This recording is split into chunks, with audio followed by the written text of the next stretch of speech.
okay. We are golden like the proverbial goosey. The golden like the goose. Golden like the goose. Red Robin. Yum. I do appreciate the penises. We can genuinely, and I'm not talking Tacticon, I mean like us collectively as a gun community, we could change the fucking narrative. We can. We need once and for all. We need to have a within our paradigm community. shift. We can a paradigm shift completely. Defend our freedom, to defend our lives, and to protect our country, and to overthrow the government. But Why couldn't we just tell the government to go fuck themselves?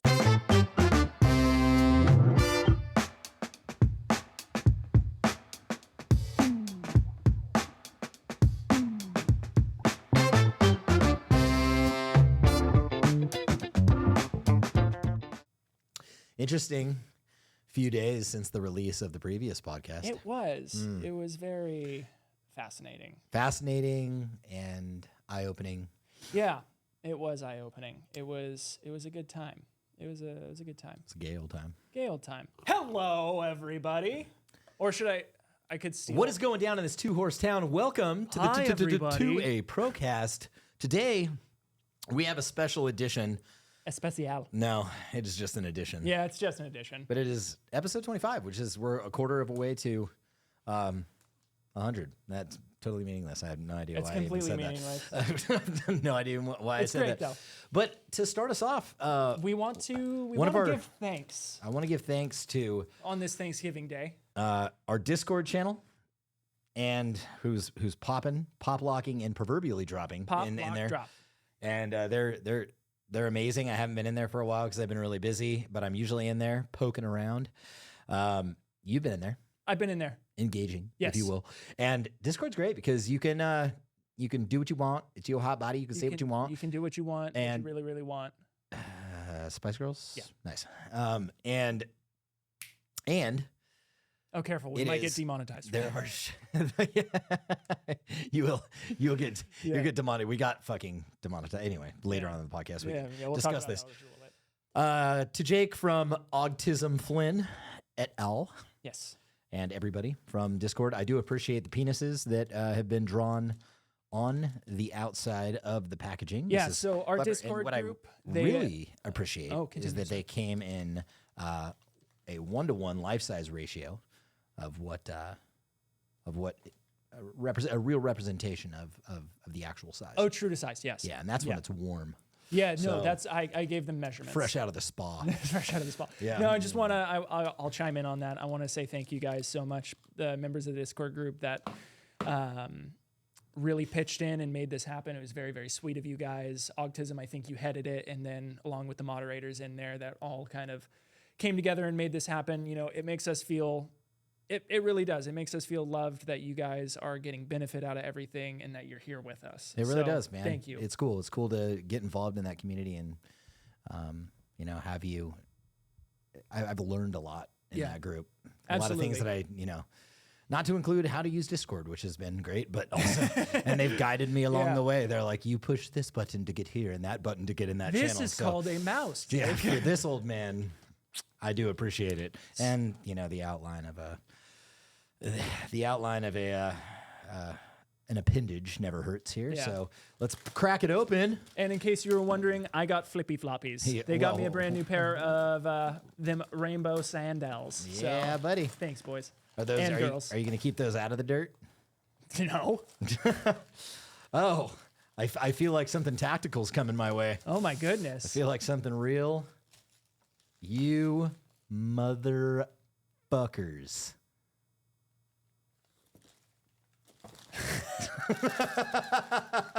What a troll gift, dude. Just a troll gift indeed. That's too much. Dude, That's okay, too first much. of all, listen. This is too much because these things are expensive. That's a pricey meatball. It is a pricey meatball. But I will say this. I've always wanted to give her a check, test her out, and put her up against the Tacticon little optics. comparison. Yeah, against the Predator V4 because this SRO is, I would suppose comparably modeled to the Similar design. Predator V4, Yeah. a comparable design. It doesn't, ours doesn't look like a telescope. And at first I was thinking, did you guys AliExpress this like fucking Lucas Bakken? Or is it a real Tacticon SRO? But I'm seeing actual serial numbers on the back, of which they do not do this, I don't think, when you get them as a knockoff. Nope. So if this is real, it's a one MOA. You guys are amazing. It's a one MOA? It's a one MOA. Oh, and a letter. Oh, very nice. All right. Read the letter for all of us to enjoy. Read the letter. All right, here we go. Tacticon Christmas letter. Dear Jake, Nolan, Jason, and Colt Haniel. My name is Sean Flynn, and I wanted to start off with Merry Christmas. I go by Autism Flynn on the Discord, and I had this idea. I've watched you all go above and beyond about the Second Amendment and have never met a group of people more dedicated to it. I'm beyond grateful for everything about the community you are building, and it going out and connecting people together to better themselves, just absolutely wrapping our wallets like Super Douche T-Rex tells us. That's amazing. I wanted to compliment you on your allegiance to the Second Amendment, on you being well spoken, smarter and better looking than Nolan. That's fair. We're sure that you would be a better shot than Nolan and could also beat his ass if it came down to the octagon. So I appreciate that, guys. You're absolutely right. We like you better than Nolan. That's why we continue to watch your videos and not Nolan's. And if it weren't for you still on the channel, we would have unsubscribed. Thank you, guys, very much for that. That means a lot to both of us. That's actually, I didn't say any of that. But I reached out to members on the Discord with the idea of who wants to do something for them since they do so much for us. I had overwhelming success, so thanks for not only to myself, but as well as Hickabilly, Mallory, aka Hipster, Travis Johnson, and Tactic Stash 91. I mean, it goes on to list a lot of names, so I will.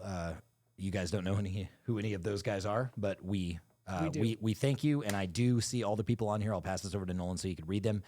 And of course, Whiskey Romeo, who we know is Liam. Thank you very much. Thank you for allowing all of us to connect and meet some truly great people. Merry Christmas, you tactical sluts. A note from Scott Trash Panda Allen. Merry Christmas from living room to fob. We all need a little Christmas, like the Supreme Court ruling shall not be infringed, means not fucking be infringed. But from the termites to Tacticon, have a Merry Christmas, and from an old gunner to another, stay alert, stay alive, and we have your six. And my friends, I'm getting chills reading that. I'm serious. That is fucking cool. That is really, really cool. So all the participants are right down there in the second paragraph. I just wanted to say that to those of you that aren't in Discord, that are also supporting us on the YouTube channel and anywhere else on the internet, it is a huge thank you. Thank you for allowing us to wrap up this year and giving us the support and the drive that we needed, because I'm not going to lie, if I was speaking to a blank audience, to an audience that didn't exist out there, I wouldn't be doing what I'm doing. There wouldn't be a point. I would just go about making tactical equipment. But the fact that you guys spend your time, your hours and hours listening to these podcasts and talking to us in the comments and letting us know your feedback, how you feel. We read all those. Yeah, we do. We do. We come through it constantly. I swear to God, him and I just sat down today for several hours and went through comments. So many comments. And dude, if we don't reply to every single one of them, it doesn't mean it wasn't read. Like, I promise you we read them. Yeah. And I promise you, him and I were just talking today about how grateful we are to have an audience. It wasn't specifically that exact thing, but we're grateful to be able to do what we do, and we couldn't do it without you. So yeah, and it's you know, like Jake said, expanding upon that. Like, if it wasn't for you guys, we wouldn't be doing this. We don't necessarily like to be on camera. We're not here to inflate our egos. We're not here because we feel like we need to say what we need to say. Like, I guess I should say, we don't feel like we need to shove our message down people's throats. No, but you and I were talking today, and it was a really good conversation over lunch. And it was about what needs to be done about the Second Amendment, what needs to be done within our own community, in the firearm community. Yeah. And I feel like we can really, like, together, the support that we have with you guys out there, we can genuinely, and I'm not talking Tacticon, I mean like us collectively as a gun community, we could change the fucking narrative. We can. We need once and for all. We need to have a paradigm shift. We can a shift completely. So I don't know if this is jumping into it too fast, but you brought up something really profound to me today, and I'm just going to let you say it because I was like, man, that's a great fucking idea. And I'll tell you what prompted it.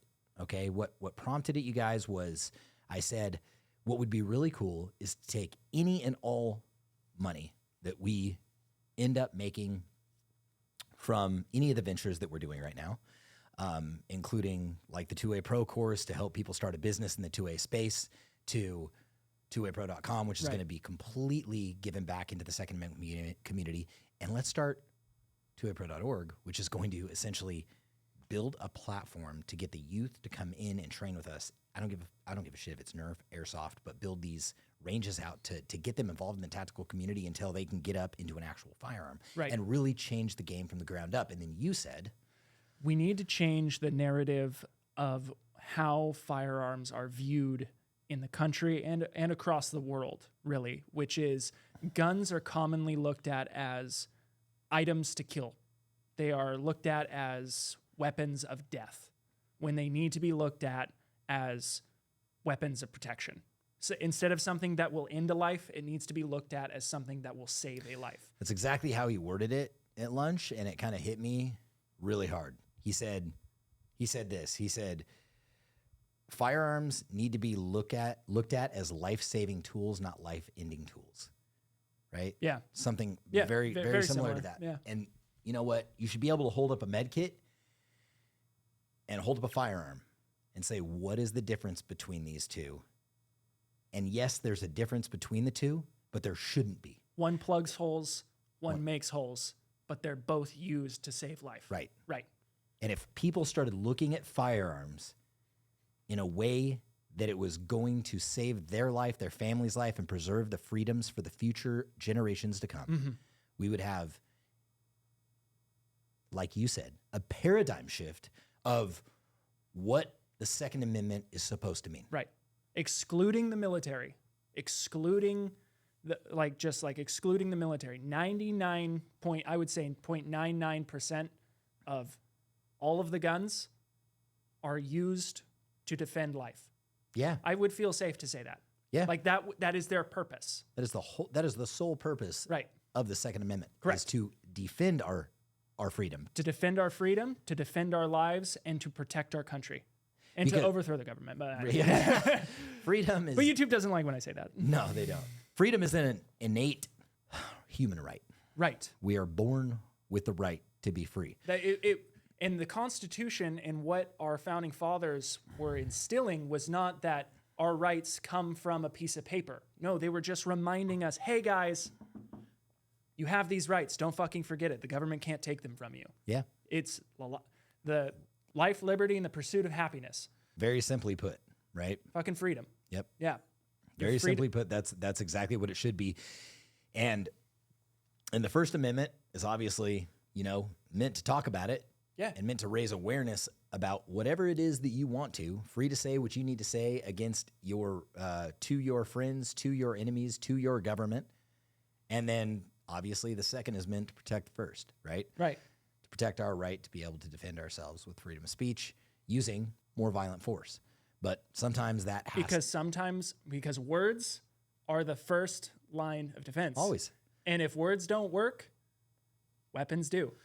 Yeah. What is the other thing that you said to me about war, which was really interesting? We were talking about. Yes. We were talking about the Truce of 1914. The Truce of 1914. Go into that a little bit. So if you guys don't know, I feel like I'm the fat electrician right now. And if you've never watched his stuff, he's fucking great. It leads you down the historical rabbit holes. Yeah, he looks up all these like firsthand accounts of like history and like makes it really fun and entertaining. Fucking phenomenal. I've been binging his shit. But the Truce of 1914, it happened in World War I. On the Western Front, Germans are fighting the Brits and the French. And so initially, the quote-unquote Allied forces, the British, the French, they said, hey, war will be over by Christmas, guys. Don't fucking worry about it. No biggie. War's going to be over by... It wasn't over by Christmas. Fun fact, that was the First World War. Nobody knew it by then, but hey, here we go. The Pope suggested a ceasefire for Christmas to let everybody celebrate Christmas. High Command didn't really listen. High Command was like, nah, fuck that. We're killing each other. Well, on Christmas Eve, that night, the German soldiers decided, hey, it's Christmas Eve. We're going to open presents. were opening presents from home. They lit lanterns along their trenches, which, mind you, some of them were no more than 30 meters apart from their enemy. Think about that. Trench warfare, you're 30 meters apart. You could spit on each other from that distance. They started singing Christmas carols. They were lighting lanterns. They were laughing. They were having a good time. Well, the British and the French were overhearing this, and they started lighting lanterns of their own. They started singing Christmas carols of their own. And eventually, both the British, or all three of the British, French, and German on the Western Front, all across the Western Front there, started crossing no man's land. And they started exchanging gifts. They started playing soccer. And they spent Christmas together. They were exchanging gifts. They were giving each other haircuts. They were playing soccer together, laughing, being jolly, being merry, having Christmas together. One day prior, they were slaughtering each other from trench to trench. And the next day, they're hugging and singing Christmas carols. Didn't she say not a shot fired from the evening of the 24th until the morning of the 26th? Until the morning of the 26th. So from there, high command on both sides tried to instill enforcement techniques to never let that happen again. They were threatening to kill soldiers. They were threatening to throw them in jail. They were using propaganda techniques by saying, hey, you do that again, the Germans will have you tricked and they're just going to gun you down. So they started using all these propaganda techniques. I don't know what the Germans were doing. I need to look into that more, but I do know that that was coming from the British and the French. And what I said to that, I was thinking about this because it's devastating. That's a devastating story to me. Yeah. You have brothers across countries slaughtering each other, but when they meet face to face, they're laughing, having fun, and being friends. Yeah. And so the quote that kind of came into my mind was, if wars were decided by soldiers, they would never be fought, but they're continued on by the politicians at home. Yeah, we would obviously choose a different path than one that led into violence, mayhem, and death. But obviously, sometimes there's no other way, especially when others are dictating those procedures for you. I think that's, there's, don't tune out if you're religious. This isn't meant to be a religious podcast, but I did hear a story that was told by a pastor, in church, who was, it was a pretty incredible story, and it was real. I mean, the guy had the pictures to back it up, and there were other people with him that were there at that church to back up the story, unless they were just all lying and took fake pictures. Sick. But here the story goes. So this gentleman took a trip to the Kurdish territory of Iraq back in 2017. That was back when ISIS still held Mosul. That's a dangerous spot back in 2017. Very dangerous spot. It's probably still very dangerous. And they did that just to bring, obviously, the only reason why they would be there is to bring the word of God to mission trip to that area. And so they took a very dangerous journey. They went in there. They were having a sermon, and this individual went in. This Iraqi went into the church, sat down in a pew. When the sermon was over, now let me tell you about what the sermon was about. Apparently, the sermon was about, listen, like as Christians, we now, again, given the state of history, this can be argued, but given the Christian faith, they said that we don't care what you are, what you believe in, what you've done in the past, your indiscretions, your sins. We love everybody. We want everybody to be in a relationship with God. That was the sermon that was given. This individual that walked in, who was a member of ISIS, that sat down and listened to the sermon and had planned on executing everybody, including the pastor, when that sermon was over, walked up to the pastor, laid his firearms down, and said, I've never heard, mind you, this guy he didn't have any access to the outside world. He didn't have any access to other religions and what they meant. Most don't in Muslim countries. But when this person who was indoctrinated by ISIS. Can I really quick, because that sounds wrong.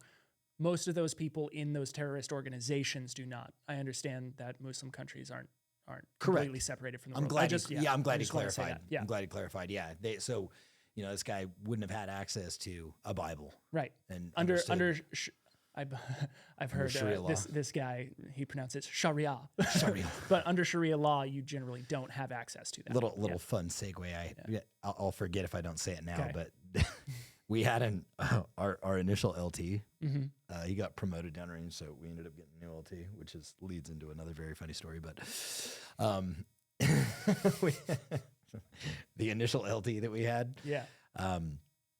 he would pronounce. He kind of weirded us out a little bit because anytime he would say, he was very into assimilating with the culture. Oh, okay. Which is fine. Right. You're in So their he country. used their accents. Yeah, but he would say Afghanistan. And every time he did it, we'd all look at each other like, fuck, dude. Is this dude going to give away our Is fucking this Jihadi position, John, dude? Is he a plant? I know, is he a plant? Did they get him in here? It was always like, oh my God, don't say it like that. Afghanistan. That's like Iraq. I don't even. We're going on our operation tonight in Iraq. Like, don't say it Please like that. don't. Yeah. Fuck. No, not if you're going to be behind me with the 249. So, anyways, continue. So he sets down his guns. He sets down his guns, and he said, "I've never heard of a religion, I've never heard of getting access to a relationship with God without having to kill people." And knowing the things that I've done and the thoughts that I've had, I didn't realize that, our mentality, his mentality was, if they're not Muslim, Correct. kill everybody. Right. Right. Given that extreme level, I get it that not all Muslims agree with that. No. But given this extremist case, yeah, right. That's what he was indoctrinated with. That's what he believed. He laid down his arms. And this guy at the pastor, it was really overwhelming because this guy had a picture with him. And he was like, and the message was this, just to not bore you guys to death, was it doesn't like, this is the true core of our human nature is to love one another. It is. And he ended the sermon with, if you want to change the world, and this is a quote from Mother Teresa, take a look at yourself make a change. And make a change. But that was the same sermon there. He ended the sermon with the quote from Mother Teresa, which is, if you want to change the world, go home and love your family. And the message is like, I sound like a fucking hippie right now, but love like really is. It's a fucking game changer, dude. Well, I mean, like, you start loving your fucking enemy like they did on that evening. yes. And they came together and they fucking danced and they did all the things that they did because it was a celebratory thing and nobody was trying to kill each other. And then they had to go right back to it the next day. Dude, that is profound. Right. That it is not baked into our nature just to want to execute each other. No. As much as people think that. And No. it goes right back into, does this save a life or does it take a life? Right. With the firearm thing, right? With Exactly. the thing that we're talking about with pistols. Go ahead. And well, I just wanted to, expound upon that and add to that. First, on the Muslim thing that you were talking about, I've heard that the Muslim religion states that it is the last word of God, that is the only word of God. Right. Which I've heard some scholars say that's kind of like a shoe-in for violence. Right. Right. If you Right. say that. Right. But anyways, expounding upon human nature, it really is, guys. Like, there are bad people. Plain and simple. If there is good, there is bad. That's the duality of man and the way the universe works. That's just how it is. But to that, as many bad as there is so much good out there in the world. Yeah. And people don't want to just kill each other. Like, that's the thing. They don't. They're driven to that either by, hatred that has been formed into them, nurture over nature. Yeah. It's been pushed onto them. Most like You know what's funny, dude, is like, I'll never forget my daughter when she was, I don't know, 4 or 5 years old. I can't remember exactly how old she was. She saw this black lady on the TV, and she said, "That woman is so beautiful. I love the color of her skin.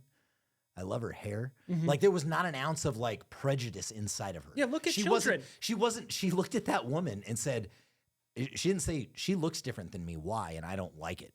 I mean, that wasn't her first reaction. Her first reaction was, that woman is beautiful. Right. I love the color of her skin. I love her hair. Right. So if that was now what would have happened from age 2 and 3 if I would have pointed at a black individual and said, that person is the enemy. Right. That person is not somebody that we like. You indoctrinate hatred. Yeah. And then the second she saw the black lady on TV, she was like, bad person, dada, change the channel. Right. Right. We don't need that. That shit is taught. That is not baked into our fucking DNA just to fucking wake up and go, I don't like somebody because of the color of their skin. I'm happy you brought that up because I'll put it in. I can't remember this guy's name, but this guy's a motherfucking gangster.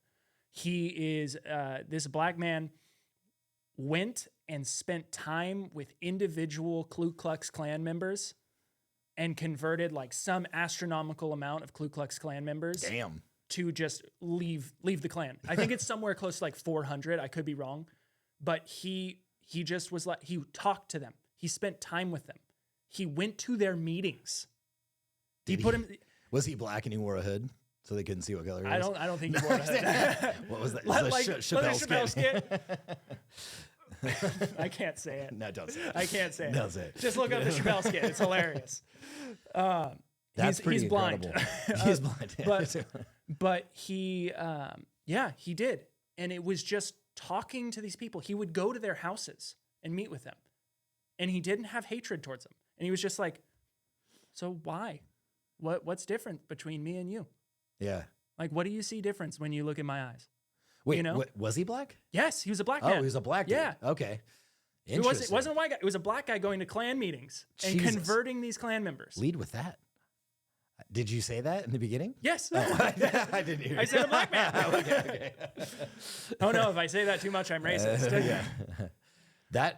It's amazing. I'll put his name on screen again. But so he would just go to the meetings. He would just show up to where they were at, and he would peacefully interact with them. Huh? Yes. Instead of yelling at them from across. Well, I understand the rage that would come into somebody when and the signs that they would hold up and calling each other fucking names. But it's amazing how much change can be affected when you make somebody else feel heard. Yes. And I've learned that in my marriage. Like when you just sit down, you go, what can I do? What would you like me to do to make it better? Right. Right. I've heard you. Now what action can I take to do something different? You know what I'm saying? Like in real talk. Yeah. Right? We all joke around about, I'm the fucking man, blah, blah, blah. But the reality is when you make somebody feel heard and you come at it from that, like that dude did, even with the most extremist group that you could against the exact skin color that you are. Mm-hmm. Yeah, man. Like some serious change can be fucking made. It's thrown around weird. Masculinity, especially in today's day and age, it's a very delicate place. Yeah. Right? It's weird. Right. You have people kind of like Andrew Tate who are on this far end spectrum, and then you have the other autism spectrum or across the autism spectrum of soy boys. And you know what I mean? You have these, to be fair, I do not think of Andrew Tate as the masculine of masculine. It's just a point. Yeah. But he is what the current state of the union defines as toxic masculinity. Right. And then, yes. And it's this weird place, but guys, it's okay. As a man, it is okay to be to have emotion, to be emotional. But being a man is also learning when to stuff that down and carry on. Mm-hmm. And then you can let it out. You can deal with your fucking problems. And then you pull yourself back up by your bootstraps and keep chugging on. Yeah. The Rocky quote, right? Yeah. It doesn't matter how hard you hit. It matters how hard you can get hit and keep moving. Keep moving forward. Keep moving forward. Really it's true. Yeah. We're all going to take these hits in life, and it's okay to be emotional. It's okay to love your mom. It's okay to love your spouse. It's okay to talk to your friends. Yeah. Yeah, absolutely. Dude, I don't have any, I've got this thing, and I've had to do this in an airport before in front of a bunch of people. I don't give a shit, dude, because I'm talking to my son. My wife will say things like, call him Bird. I call my little son Bird, little Bird. Yeah. And I'll say, I heard you say that today. I'll go, Bird, right? Bird, yeah. Yeah, it's a little emasculating when you're trying to be a tough guy. I don't care, though, because, look, what are you doing? Why is he doing that? I'm being a dad. I'm talking to my son. I know it gets his attention because I call him that all the time, and he can hear me over the phone and kiss the phone because he thinks I'm in it. And so, I don't give a shit, man. Right? I don't care. I'm not going to be like, oh, I can't. That's not being a man. Not in my opinion. Yeah. Not being a man is not, or being a man is not, being vulnerable to your children or talking sweetly to your daughters when you're in front of your friends or in front of a crowd of people. That is being a man, in my opinion. Yeah. That means that you've you've taken care of your own shit to the point where you can behave like that and it's okay. Living in the principles of strength and honor. Yep.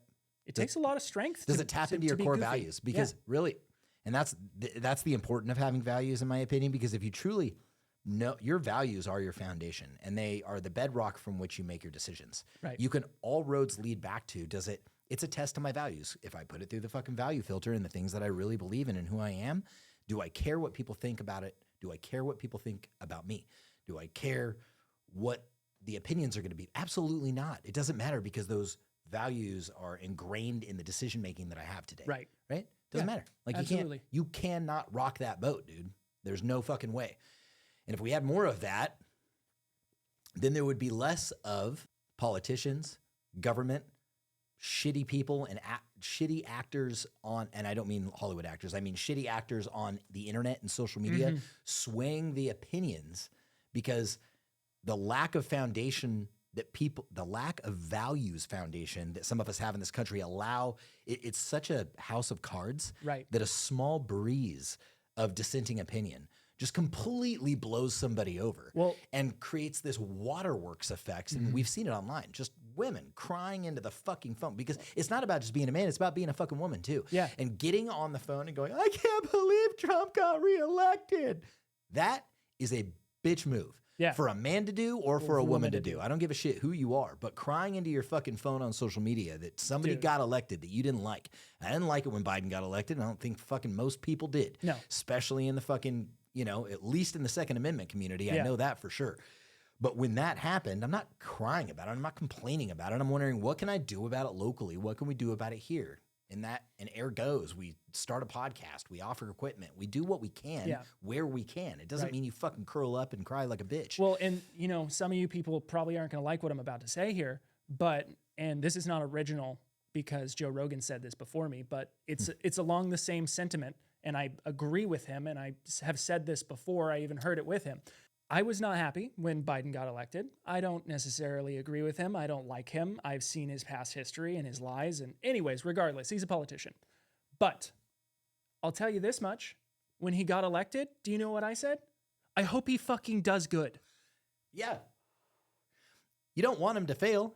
He's the goddamn president. Yeah, you don't want him to fail. That's the whole thing. It fucking sucks. Yeah. He's garbage. He's done hot garbage. Yeah, but I don't want him to fail. I want him to succeed. Because I want America to succeed. That's fucking right, dude. Holy shit. Can we all at least get behind the principle that, like, we need that dude to do what he's supposed to do? But in a good way? Yeah, in a good way. And when the media,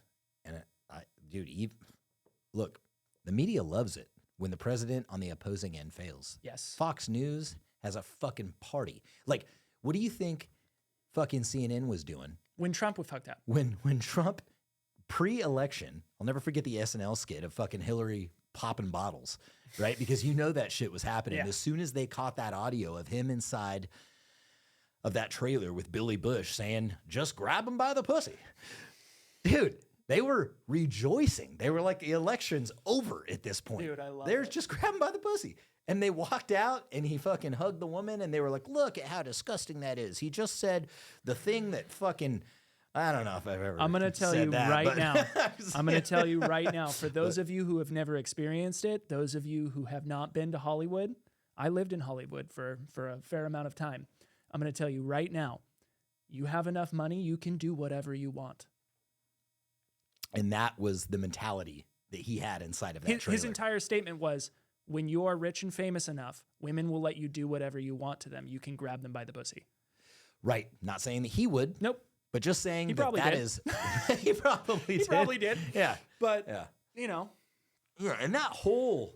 I mean, if you want to get into the whole fucking Epstein thing for a second, the reason why that shit's not being investigated to the fullest extent and getting into that fucking black book and really finding out who was involved is because the same motherfuckers that should be investigating it participated in it. yes. That's fucking why. I think we all know that. And if Because you the didn't know that, you know now. investigators and the judges are on the book. Yeah. Yikes. Who's going to investigate somebody when it's yourself? Right. Anyway, but that's what money and power gets you, Yes. right? It gets you absolved from horrendous crimes, especially those against minors. Right. And we see it time and time again. And I want to throw this in here. I don't know if I'll clip it into the little spot, but whatever. Slightly touching back on the war of the truce. The enemy of the people has always been the government and those that are put in power. Yes. It always has been, and it always will be. Absolutely. And look at what we have. We have people in power who are abusing their power to the fullest extent. Yep. There was on both sides of the aisle. There was a huge debate when our country was founded and when the United States of America was being pieced together and the laws were being outlined as they are now.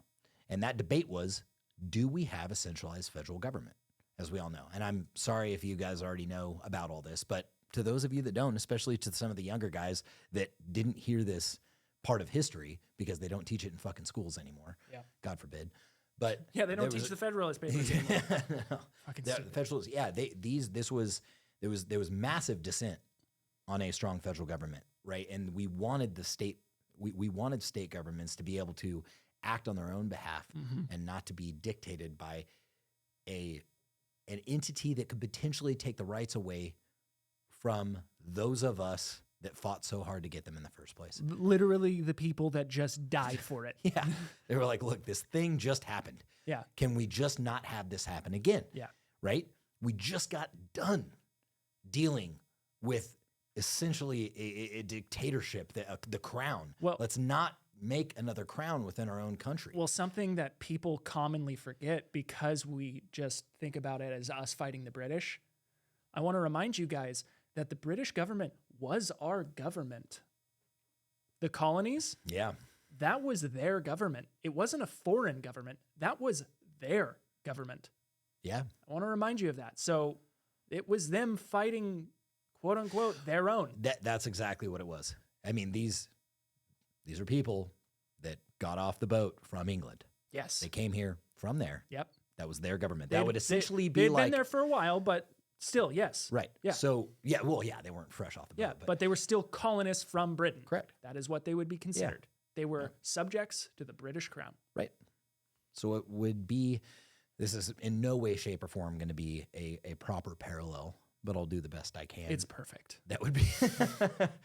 But it would be akin to us... It would be akin to Hawaii, including the members of the United States that live in Hawaii. Right. Like, now there's Hawaiians that are native to Hawaii that have always been Hawaiians. And the Howleys. And then there are... and then there are the white devil who Isn't said, that "Hey, what this Howley is means? White devil." Yeah, this is beautiful. I think I'll make this mine too." Yeah. And it would be the equivalent of the Hawaiians and potentially, you know, the Americans banding together to say, "No, we're seceding from the nation." And while the United States threw a ton of firepower toward the Hawaiians, them defending themselves against the American government because potentially overstepping their bounds, overstepping the Constitution, the things that were agreed upon in the first place. Whatever it happened to be, that would be a comparable circumstance. So, well, a very different circumstance, but a circumstance nonetheless. Or, I'm not even going to go down the rabbit hole, but just Hawaiians in general saying, no, this is ours, not yours. Yeah, get the fuck out. Get the fuck out, right? Yeah, that's a very comparable thing. I would think so. Yeah. Right? What we're trying to get at here is, it seems, the point that I think you were trying to make, which I'll drill down into, is it seems absurd to rebel or revolt against your own government. But that's exactly what happened. Yes. It is the same thing that happened in the making of our nation, is the same thing that we talk about, that the Constitution talks about, that could happen should our freedoms be taken away again. Yes. That's it. That the Constitution says we have the power of. Yeah. Yeah. What were we talking about too about the Constitution, about constitutional law? If everything just benchmarked the Constitution, if that was kind of like the test, like shit would be pretty good right now. It'd be pretty good. I think so. I think if everything that every decision that the United States government made, they just said, well, let's just defer back to the Constitution and see if this is allowed or not. For the most part, it would be pretty good. Life would be okay. Yeah. Yeah. Be nice. It'd be nice. It would be nice. I've got no segue from this. It was Yeah, a good me either. conversation. We had a great, and that's the show. And that's the show. No, we have topics, but no, but quickly, I just want to poke back. I don't think you sounded like a hippie. Spreading love. It's not a hippie thing. It got demonized as a hippie thing because they smoked a bunch of reefer and they were like, just love everyone and then spread AIDS all over the place. But or really, guys, would you rather fuck the war? Yeah. Right? Which is not a problem, but fuck the guys that serve the war. You kidding me right now? Yeah. That's the shit that I can't wrap my mind around. That is, those dudes were drafted, right? Got sent to Vietnam, came back, got shit on, didn't have a choice to go. Right. A lot of them didn't. Like, you'd think the guys that got and they were fucking hated. And they were hated. They were forced to go to war. Yeah. They come back and the people of the United States fucking hate them. Yeah. Which is weird because there was a huge subset of people that didn't agree with the war. There was a large amount of people that didn't agree with the war that I went to. I don't agree with the Vietnam War. No. Yeah. What I'm talking about that I went to, yet I come back and get hailed as this hero for serving. But they didn't agree with the war, yet I volunteered to do it. Right. Why am I the hero? Why am I the hero when I volunteered to go do some shit that you didn't think I should have done in the first place? Right. If anything, I should be getting shit on. Right. It's the guys that didn't have a choice that still had to go that should be given at least the opportunity to be left the fuck alone. You don't have to hail him as a hero, but leave the guys alone, man. Right. Why come Don't back and hate get 'em. shit? Like, I didn't want to fucking be there either, man. Yeah. Anything I want to go get fucking shot at? No. No. Fuck no. Like, yeah. And sign up for it. You're going to get mad at somebody. Get mad at somebody. Well, don't get fucking mad at anybody. Yeah. We're there to serve our country. Just Right. leave them the fuck alone. But the point is, don't get mad at the fucking guys that didn't have a choice on going. Right. They couldn't get bought out of it by, their rich father or paid out of the, what was there was a college deferment and then there was the financial deferment, which you could actually go to prison or pay the fine and not have to go to prison. It's the song Fortunate Son. That's it. Yep.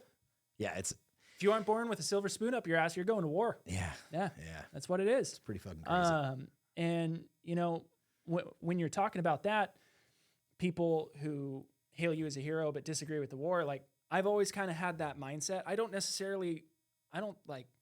throughout my life, there was a period when I was like, I want to be a soldier. I want to go serve my country. That never happened for me. Whatever.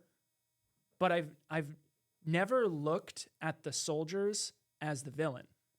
You know what I mean? Yeah. Especially once I started learning more about how corrupt the government is, about like how corrupt a lot of these wars are. I've never looked at the soldiers as the villain because I always kind of look at them and go, well, they probably looked at it from a perspective of I did, and they want to serve their country. They want to be use. They want to be a warrior. They want to do something good with their life for their country and protect those at home. Right. And it's like, Well, I mean, getting back into humans are innately good and they want to do the right thing and they don't want to murder each other, right? If we scale back into that and we think about that for a second and think about the divide that's coming into our country between Republicans and Democrats, and it seems to be that a lot of that is more of it is a race-led war between the parties. Obviously, the liberals saying, we have to love fucking everybody regardless of how big of an idiot they are. And then the Republicans, right, which is not all liberals. But what I'm saying here is liberals, we think, hey, not everybody gets credit. Yeah. Right? Yeah. Because that's socialism. And then we've got... You don't get a participation trophy. You don't get a participation trophy. But then on the other side, all Republicans are racist. Right. Right? It's like immediate... But what's happening is this is fabricated racism. It is. I'm not saying that it wasn't a thing and that it didn't exist, because from a young age, there are a lot of... That's why I don't fault like old people for dropping the fucking N-word. You know what I mean? It's like, dude, you were raised like that. Like... your whole world was baked into this set of people are not equal to you. Right. They don't, you know what I mean? And just to get 70 years old or 60 years old and then just turn that off when you were trained like that your whole life, right, and that was acceptable. I don't agree with it, but are you going to shit all over him? Because I'm not excusing the behavior. Let me get this straight. What I'm trying to say is, once we started getting into a new generation where we were like, hey, that's not okay. Jim Crow laws aren't okay. You can't just not have the same kids go to a school because of the color of their skin or use the same fucking bathroom because of the color of their skin. What we get into is this, oh shit, this is worrisome. There is now this collective unity in our country, and collective unity means who's the common enemy? Obviously, who it's always been. It's the fucking government taking away the individual freedoms of the people. So what do? They decide to let's fucking put a twist on this bitch again, and let's get them all riled up again. Let's turn them against each other, and let's make it about fucking race. We all know that it's not about race. We all fucking know it. Right. We know it. Deep down in our core, the majority, the 99% of people in this fucking country don't give a fuck what color you are. But if you watch the media and you watch the news, they will fucking tell you it is. And it's not right-wing news doing it, dude. No. It's as much as I don't agree with some of the shit they say, it is not, dude, you will never see on Fox News, like, this is a fucking race thing, and that's a fucking race. It's the fucking liberals. Can you believe what she said because she's fucking black? No, it's because she was a fucking idiot, not because she was black. No. You know what I mean? Like, and the point is, if you are still at this day and age and you think it's just a race thing and rather, again, nature versus nurture, you're an idiot. Yeah, you're an idiot. You're an idiot. You're an idiot. You're an idiot. It is fucking toasty, hot in here. Yeah. I'll take off all my clothes. Ooh. I am getting so that I can take my clothes off. I'll keep talking on this, and it is this, you know, the political parties, both sides want look at it like this. Both sides of the political spectrum want to save lives. They want people's lives to be better. And they want people to be happy and taken care of. Both sides do. They're just fucking retarded at doing it. At the population level. At the population level, that's what we want. Yes. But both sides typically, not all these guys, but both sides typically from the political level, they want to retain power. Oh, yes. And they want to retain control. I was saying political, like you said. You're talking about if you took a liberal, like if you took a Democrat and you took a Republican. Yeah, and you say, what do you want? Yeah, what do you want? They're like, fucking happy and I free, want to be happy. Yep. I want to be free. I want people to be safe. Yeah. That's pretty much what most fucking people want.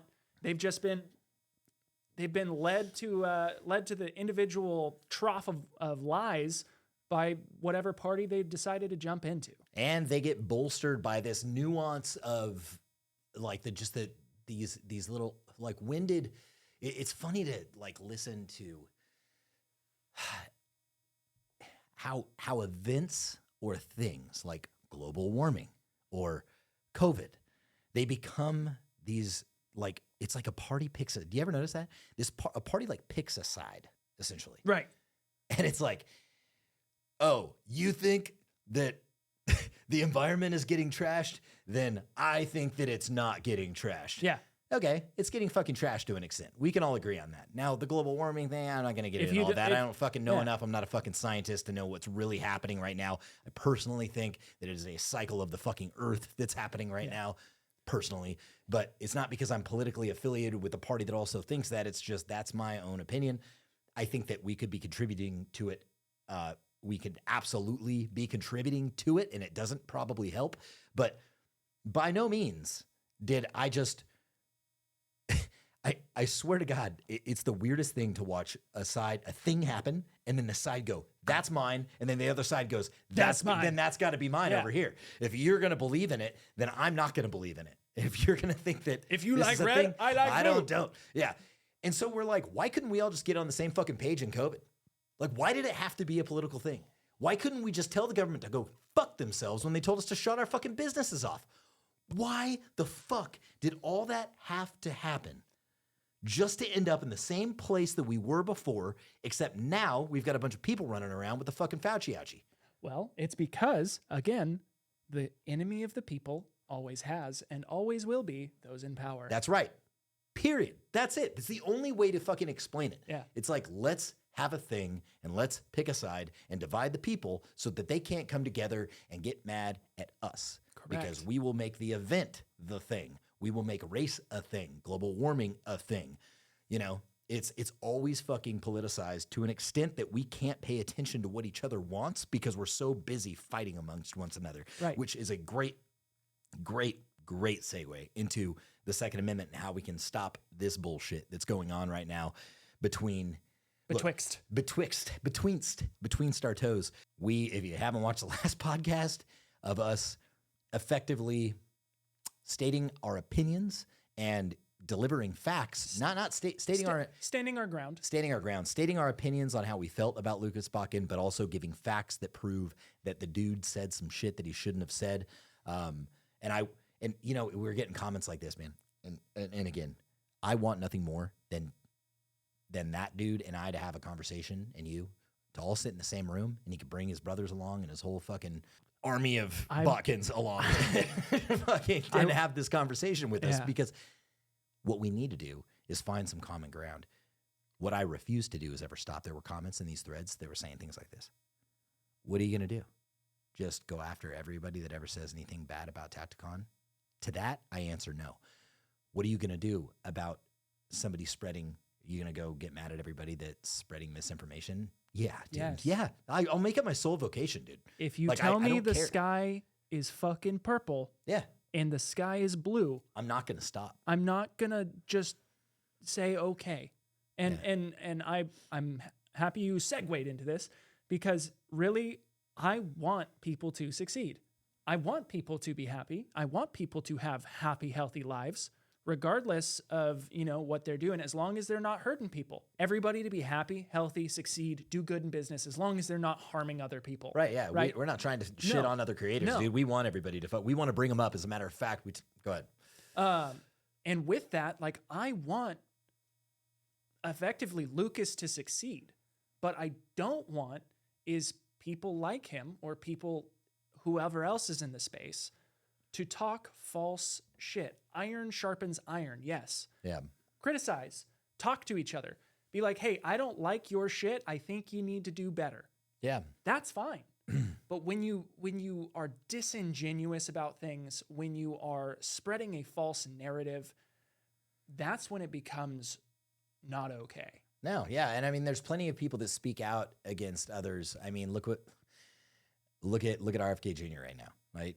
He's going around in a fucking campaign like, I am going to get the message out. Right. Right? Yep. I mean, is that not? I think so. I don't know a whole lot. Oh, okay. Yeah. But, and we are by no means at any level of fucking influence where we can truly change any type of belief system that has been indoctrinated by those followers of those guys in our industry that are spreading the false narrative. Right. And the false narrative, just so you guys know, so we're not speaking in like tongues here, is you need all the best shit to go out and train. Right. You need all the best shit to go out and defend yourself. You fucking don't, because we've proved it. You don't. You don't have to have all the best shit. You don't. All the stuff that he's doing on camera, all that stuff that you see on all the training he's doing, he's that good because he puts the work in and he trains on a regular basis, and he uses all Tacticon equipment, which is all the stuff that is getting shit on by Bakken. Yeah. I'm like, dude, and in my opinion, from a accuracy and speed standpoint, I don't know this, but while you may not be up to like his sub-second draw 3-shot off like in the A zone, you are pretty fucking close to that, if not at that level, and you don't speed your fucking footage up. So I do appreciate that. Well, I mean, with that, it's like, I just want to bring into there, I know accidents happen, right? But you guys have seen it, I'm sure. You guys are watching the podcast. You've probably seen our other stuff. You know how I treat the kit. You know how I treat the guns. You know, you watch me throw this stuff around. The only reason I do that, is to help prove that our stuff is durable. But, and I'm going to tell you this, and you might not believe me, but I don't care. I have never dropped my rifle unintentionally. No, I have. I have never dropped my rifle unintentionally. No. Have you ever leaned it up against something and had it fall over though? Like leaned it up against the side of your truck and then it went clack, clack, clack. Right? Or up against a wall and had it go sliding off the wall. Okay, so now I need to clarify. Okay. Before this job, I have never dropped my rifle unintentionally. Okay. Because... Wait. I'm going to call bullshit on that. I'm going to call bullshit. Okay. Because you dropped your rifle. You dropped your rifle on your phone and cracked the screen. Before this job. What, this podcast that we're in right now? No. Working for Tacticon. Yeah, you did that. You just got your phone screen repaired not too long ago because a rifle fell on it. That's what I'm saying. Yeah, you were working here. No. Oh, God. I'm so confused. Yes. What I'm saying is before prior to Tacticon, prior to not caring about the rifles Yes. and the equipment. Yes. When it was my own money, when it was my own gear that I had to fork out money for. I had never dropped my rifle. He only started doing it when it wasn't his own gear. Correct. Did you hear that? Yes. Did you hear that shit, boys? When it was paid, when it's paid for. I don't give a shit. I don't give a shit. I don't care. I don't. I seriously. But the reason is because we're trying to prove a point. Right. I got it. Right. And so, yes, my rifle did drop. I had my rifle set up on the magwell, kind of on the table like so. Yeah. And my phone was right here, and it fell over, and the charging handle broke my phone screen. And my phone screen's been fucked ever since. Got it replaced, and they did a shoddy job. And he billed the charging handle. It never paid. Son of a piece of, what are you going to do? Yeah. What are you going to do? But the point of that is, like... Well, my point was that, guns kill people. And if they kill people, then they should be able to fork out a fucking payment for the phone that they just destroyed. That's what I'm saying, dude. Right? If they're going to kill people, they need to have their own responsibilities. Their own bank accounts. Yeah. They should be 21 years age. Yeah, 21. They need to be 21 years of age before they're fired. Yep. Right? You can join the military at 17, but you can't have a drink till 21. No, absolutely fucking not. Anyways, with that long rant going on, it's like the amount of durability that I hate to use just the word civilians, but civilians think they need is kind of crazy. Yeah. Like, cause like even looking at the footage that I've seen from like Ukraine in the trenches, like I've seen them drop their guns, and it's like from their waist to like their feet, but in mud. Okay, let's get into another conversation that is exactly what you're talking about, which is you don't need mil-spec as a civilian. Mil-spec. Mil-spec. Mil-spec. So let's talk about mil-spec. Let's talk about mil-spec. What is mil-spec? For those who don't know, it is mil-spec is short for military specification.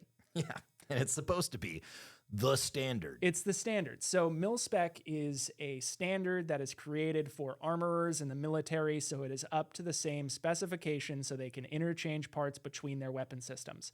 So an M4 is going to have the same size bolt carrier as the next M4, and if one M4 goes down, they can pull parts and stick it in, and it'll be the same. No pins are different. No, you don't have screws where there's not supposed to be a screw. You know what malfunctioned all the time? You know what didn't malfunction all the time in Afghanistan? Oh, I was going to say the chain of command. Yeah. But then you said didn't, and I changed my mind. You know what didn't malfunction? What? The enemy's AK-47s typically. Interesting. You know what did malfunction? M4s.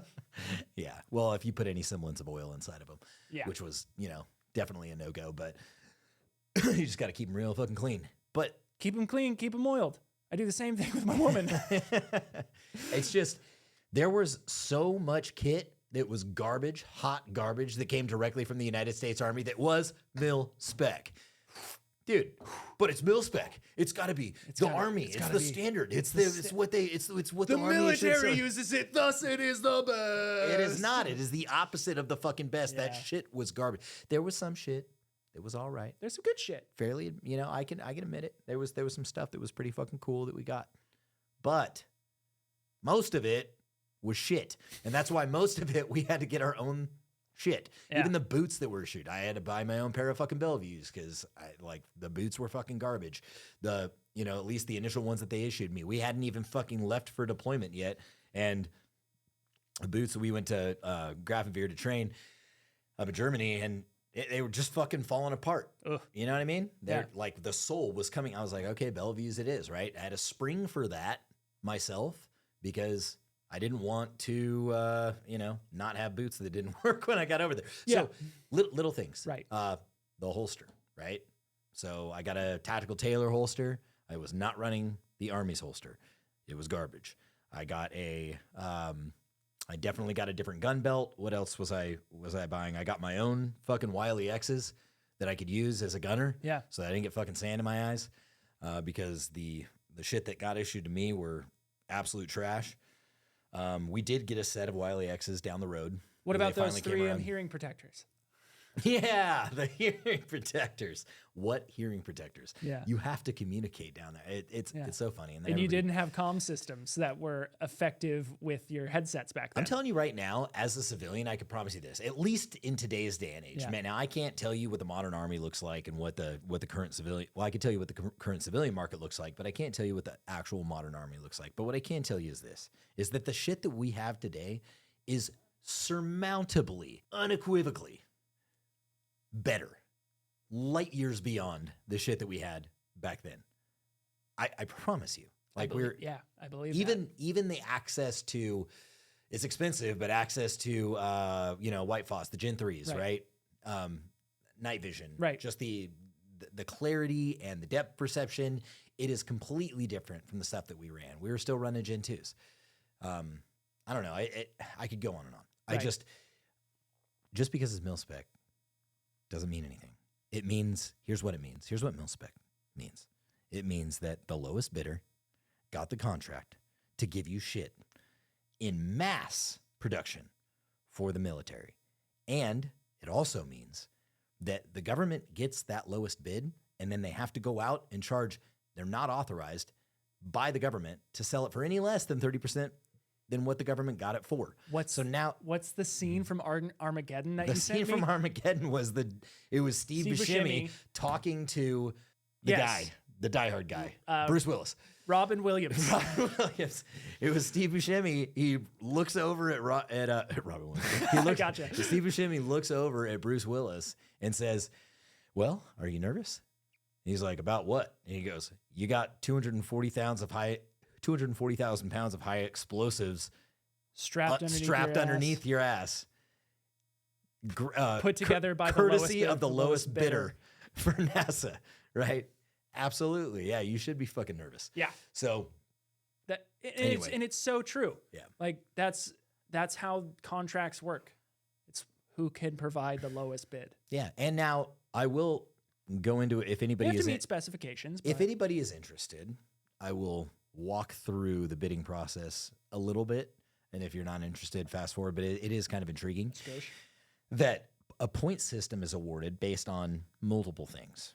So Danny and I were actually reviewing the military and the local, like police and state contracts and how they operate.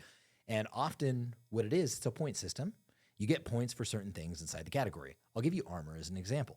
So they'll give you points for who has the least aerial density in a piece of body armor, meaning pounds per square foot. Mm-hmm. A certain amount of points associated with aerial density. There are a certain amount of points, and this was a bid that we were looking at between, it was Armor Source, Safari Land, and Point Blank, I believe. And we went through all the documents of this particular bid. Aerial density, which is how lightweight is it? What was the back face deformation after the plate was shot?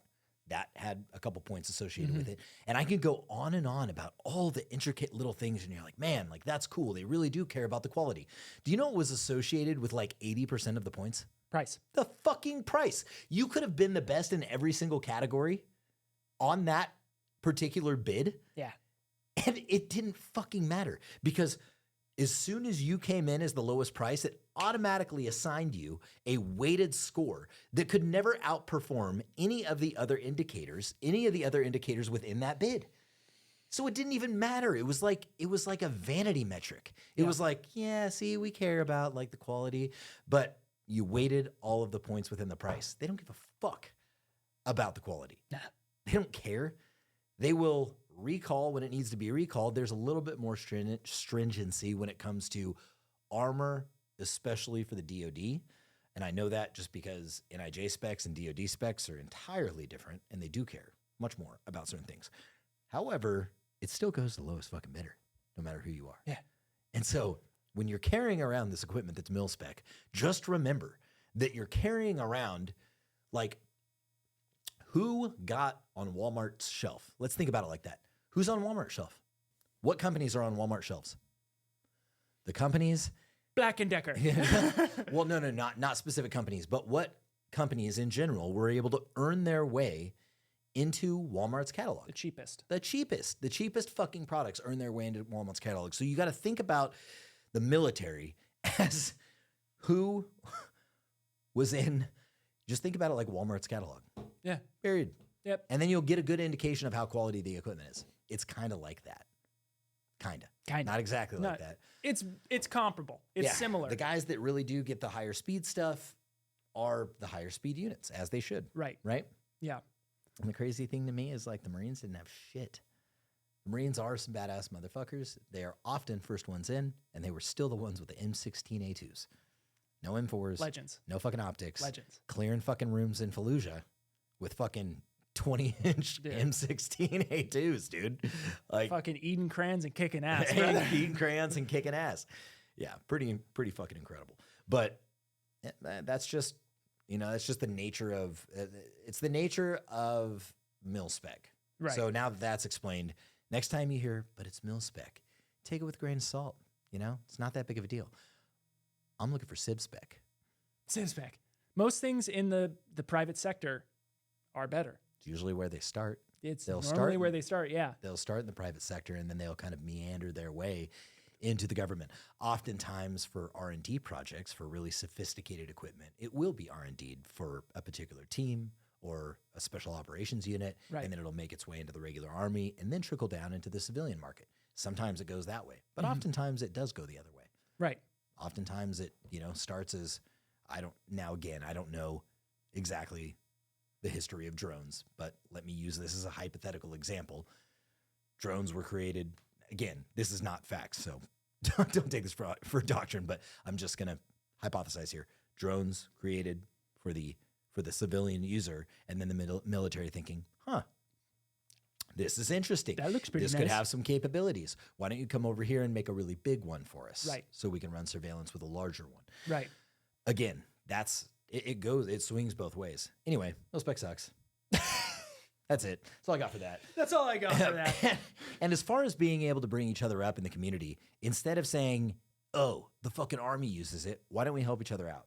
Why don't companies, and I get it, we're in an arena. This is kind of war inside of capitalism where we're trying to take out the other guy and do better than the other guy and earn market share. But why don't, for a second, we come back and say, hey, why don't we help this company out? Because they're probably going to be good at some shit that we're not good at. And we could capture some of their market because they're going to give it to us instead of just shitting on them like recently what happened to us. Would you like to elaborate on what information you received? I woke up to a lovely email that one of our really well-selling products, I would venture to say it's in the top 10 of best-selling products on Amazon. And again, pains me to say that we're still there, but they own 55% market share in e-commerce. So you got to play in Amazon sandbox. Hopefully that changes one day. However, we've got a product. It's the regular Predator V3.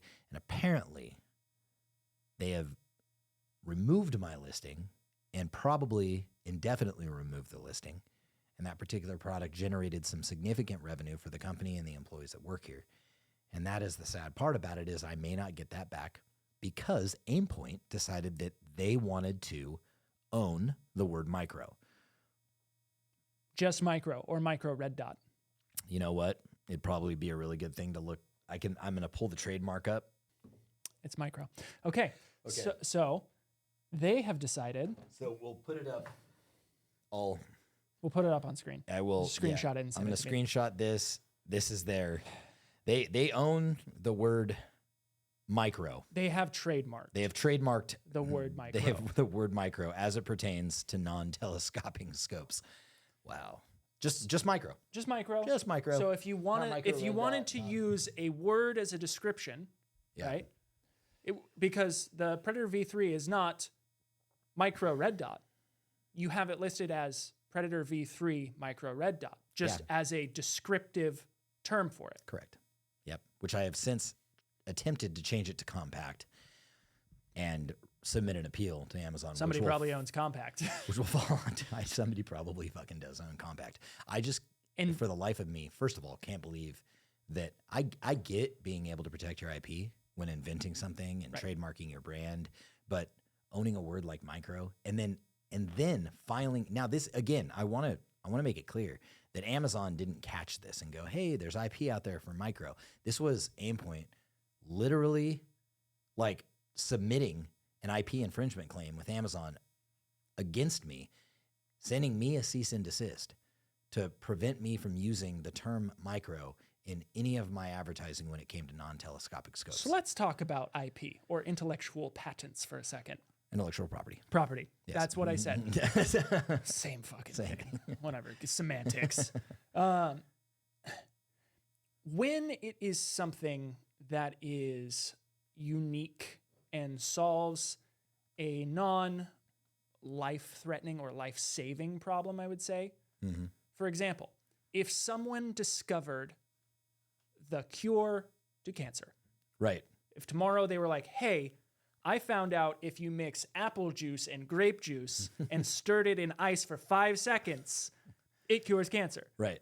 Do they have the right to intellectually, like, to capitalize it? Absolutely. Yeah. Do they have the right to put a patent on it? Technically, yes. Yes, they do. Morally, should they? Right. So the government is going to get involved. Go ahead. I was just expounding upon that. When it's things of that nature, when it's like medical equipment, when it's life-saving gear, when it's, you know, sometimes body armor, when it's a word or an image. Right. It's one thing if we were using the word. It would be one thing if we rebranded our company name to Tacticon. you can use the exact example of the word because I have trademarked battle. Oh, how about this? Jacob Dines, why don't you tell us? What do you have trademarked? I trademarked battle belt, straight up. The word mark. Battle belt, battle vest, battle sling, battle cock. Oh no, not that one. I've trademarked multiple battle gear, trademarked multiple variants of the word battle, and the reason why was to take a defensive posture because I know how litigious this fucking industry is, and I knew after being fucking sued multiple times for dumb shit like micro that somebody was going to come after me for saying the term battle belt if I didn't get the trademark in there, and they declared that it was, well, we used battle belt before they did, or we actually went and got trademarked battle belt. Now I got to change all my battle belt terminology, including my packaging to something else like gun belt. So and what's interesting is, did you ever expect an adjective to be trademarked? No. What was mind blowing? Imagine if this came from my IP attorney. He called me up and he was like, I am blown away. And I was like, why? He was like, this is a very common use term. So apparently they granted your trademark. And I was like, what? He was like, yeah, you can go through and sue anybody that's using battle belt. And I said, really? And he goes, yeah, you can take them all to court, cease and desist, generate profits, whatever you need to do. And immediately I thought, hell no. Yeah, fuck that. I'm not going to fucking do that. I'm not going to go sue everybody that's using the term fucking battle belt because it would go against the core mission that we have here. And the core mission is to have everybody get access to equipment. If people couldn't get access to equipment because other companies were too busy building a legal team to defend themselves against me, then how the hell would that support the community? For using a term. Yeah. And I didn't invent anything. And for example, in case you guys are wondering, who could possibly be at flack for that if we decided to go all tyrannical Aimpoint and say you can't use our word? Yeah. For example, Condor uses battle belt. Core Essentials. Blue Alpha Gear. Blue Force Gear. I believe High Speed Gear. Haley Strategic. Yeah. And many more. Many more. Yep. But do you know why? Because that's a fucking bitch move. That's a fucking cuck move, guys. Baby back bitch move. I would never do that. So, and can we expound a little bit without mentioning company names because of what we've heard that they do to people? Oh, yes. Yeah. We can't just because they're very litigious. They have an army of attorneys. We have to be very careful or else we will see lawsuits on our door. Last thing I need is another lawsuit, but go ahead. So Mr. Dines here informed me recently that there are some companies out there that will steal ideas and sue you. Oh yes, That yes. will Yeah. So there's a company out there that, basically, the thing that you probably all have, and I'll be very vague here, but there is a thing that all of you have out there in the audience. I guarantee you have one. Absolutely, because they you do. go in every rifle. I'm going to cut that out just in case. Yeah, Yeah. they go in every rifle. It could be anything. Oh, that's true. Yeah. Yeah. They go in every rifle. And an individual left this company before it was made, and it was acquired by a larger parent company. Like everything happens in this industry. Everybody just fucking owns everybody. Very incestuous. And they actually invented something and brought it back to the prior company that you used to work for and said, hey, would you guys like to license this? And they were like, hey, we're going to sue the shit out of you. That isn't yours anymore. We own that. Give it to me and we sell it. And they have made, probably hundreds of millions of dollars off. Well, they have a military contract for it for sure. That's absolutely truth. And that's the arena that we're playing in. This arena of the Second Amendment, and I use that term very fucking loosely when it comes to a lot of these companies. Second Amendment or arena? Second Amendment. Because these are not Second Amendment companies. That's why I use that loosely, is because Second Amendment companies serve the citizen. Other companies, they might support the Second Amendment. You're not going to meet anybody from Tacticon, for example, that says, oh, I don't support the Second Amendment. Oh, okay. Of course I was like, where's that going? No. What I'm saying is, like, of course they support the Second Amendment. The question is, are you a Second Amendment company? Do you serve the citizen or do you serve the government? Big Daddy. Right? And what were we saying just earlier about the number one enemy to the population? The number one enemy to the population. I don't know. The big G. I can't remember. The big G Daddy. Yeah. So and that's not Gaston Glock. No, that's not R.I.P. Gaston Glock. R.I.P. That goes to, but it's worth saying that so long as we sit around and sue people for words like micro, or get products taken down that are part of the heartbeat and the lifeblood of this company, which helps to pay the bills for the employees who work here, other Americans, and keep the fucking lights on in this place. Dude, it is crazy to me that without a phone call being like, hey man, can you just, change your I've word? got a huge, they know where to fucking find me. They know that we exist. They know we're an American company. They could have sent you a letter. They could have sent me an email. They could have sent me a letter, say, hey, stop using the word micro. And I would have been a little irritated, but I would have been like, all right. And I would have changed it. But instead of that, it was a full-fledged cease and desist, IP infringement. And it's completely unacceptable when I just got other shit to do, man. Like we're trying to do, I've got shit to do today. You know what I mean? Like the last thing I need to do is be opening case logs and getting my attorney involved and trying to fix this thing, because it really does take away from the overall mission, which is really unfortunate. Yeah, it kind of similar to how, speaking of Glock actually sent something similar when part of our logo looked too similar to a Glock, correct? Yeah, man. The concealed carrier logo that I had, I'll pop it up, had what would resemble a Glock silhouette. And indeed, it was the silhouette of a Glock. Okay. Mind fair you, enough. the most common handgun in the world. Right. So, and I'm not saying that it was derived from the silhouette of a Glock, but if you were to take a look at this particular silhouette inside of the logo, and you said, what type of firearm does that look like? One may guess Glock. So they get back to me, and they did the exact same thing. Yeah. They didn't reach out. No. They did the exact same thing that Aimpoint just did. And they filed a case.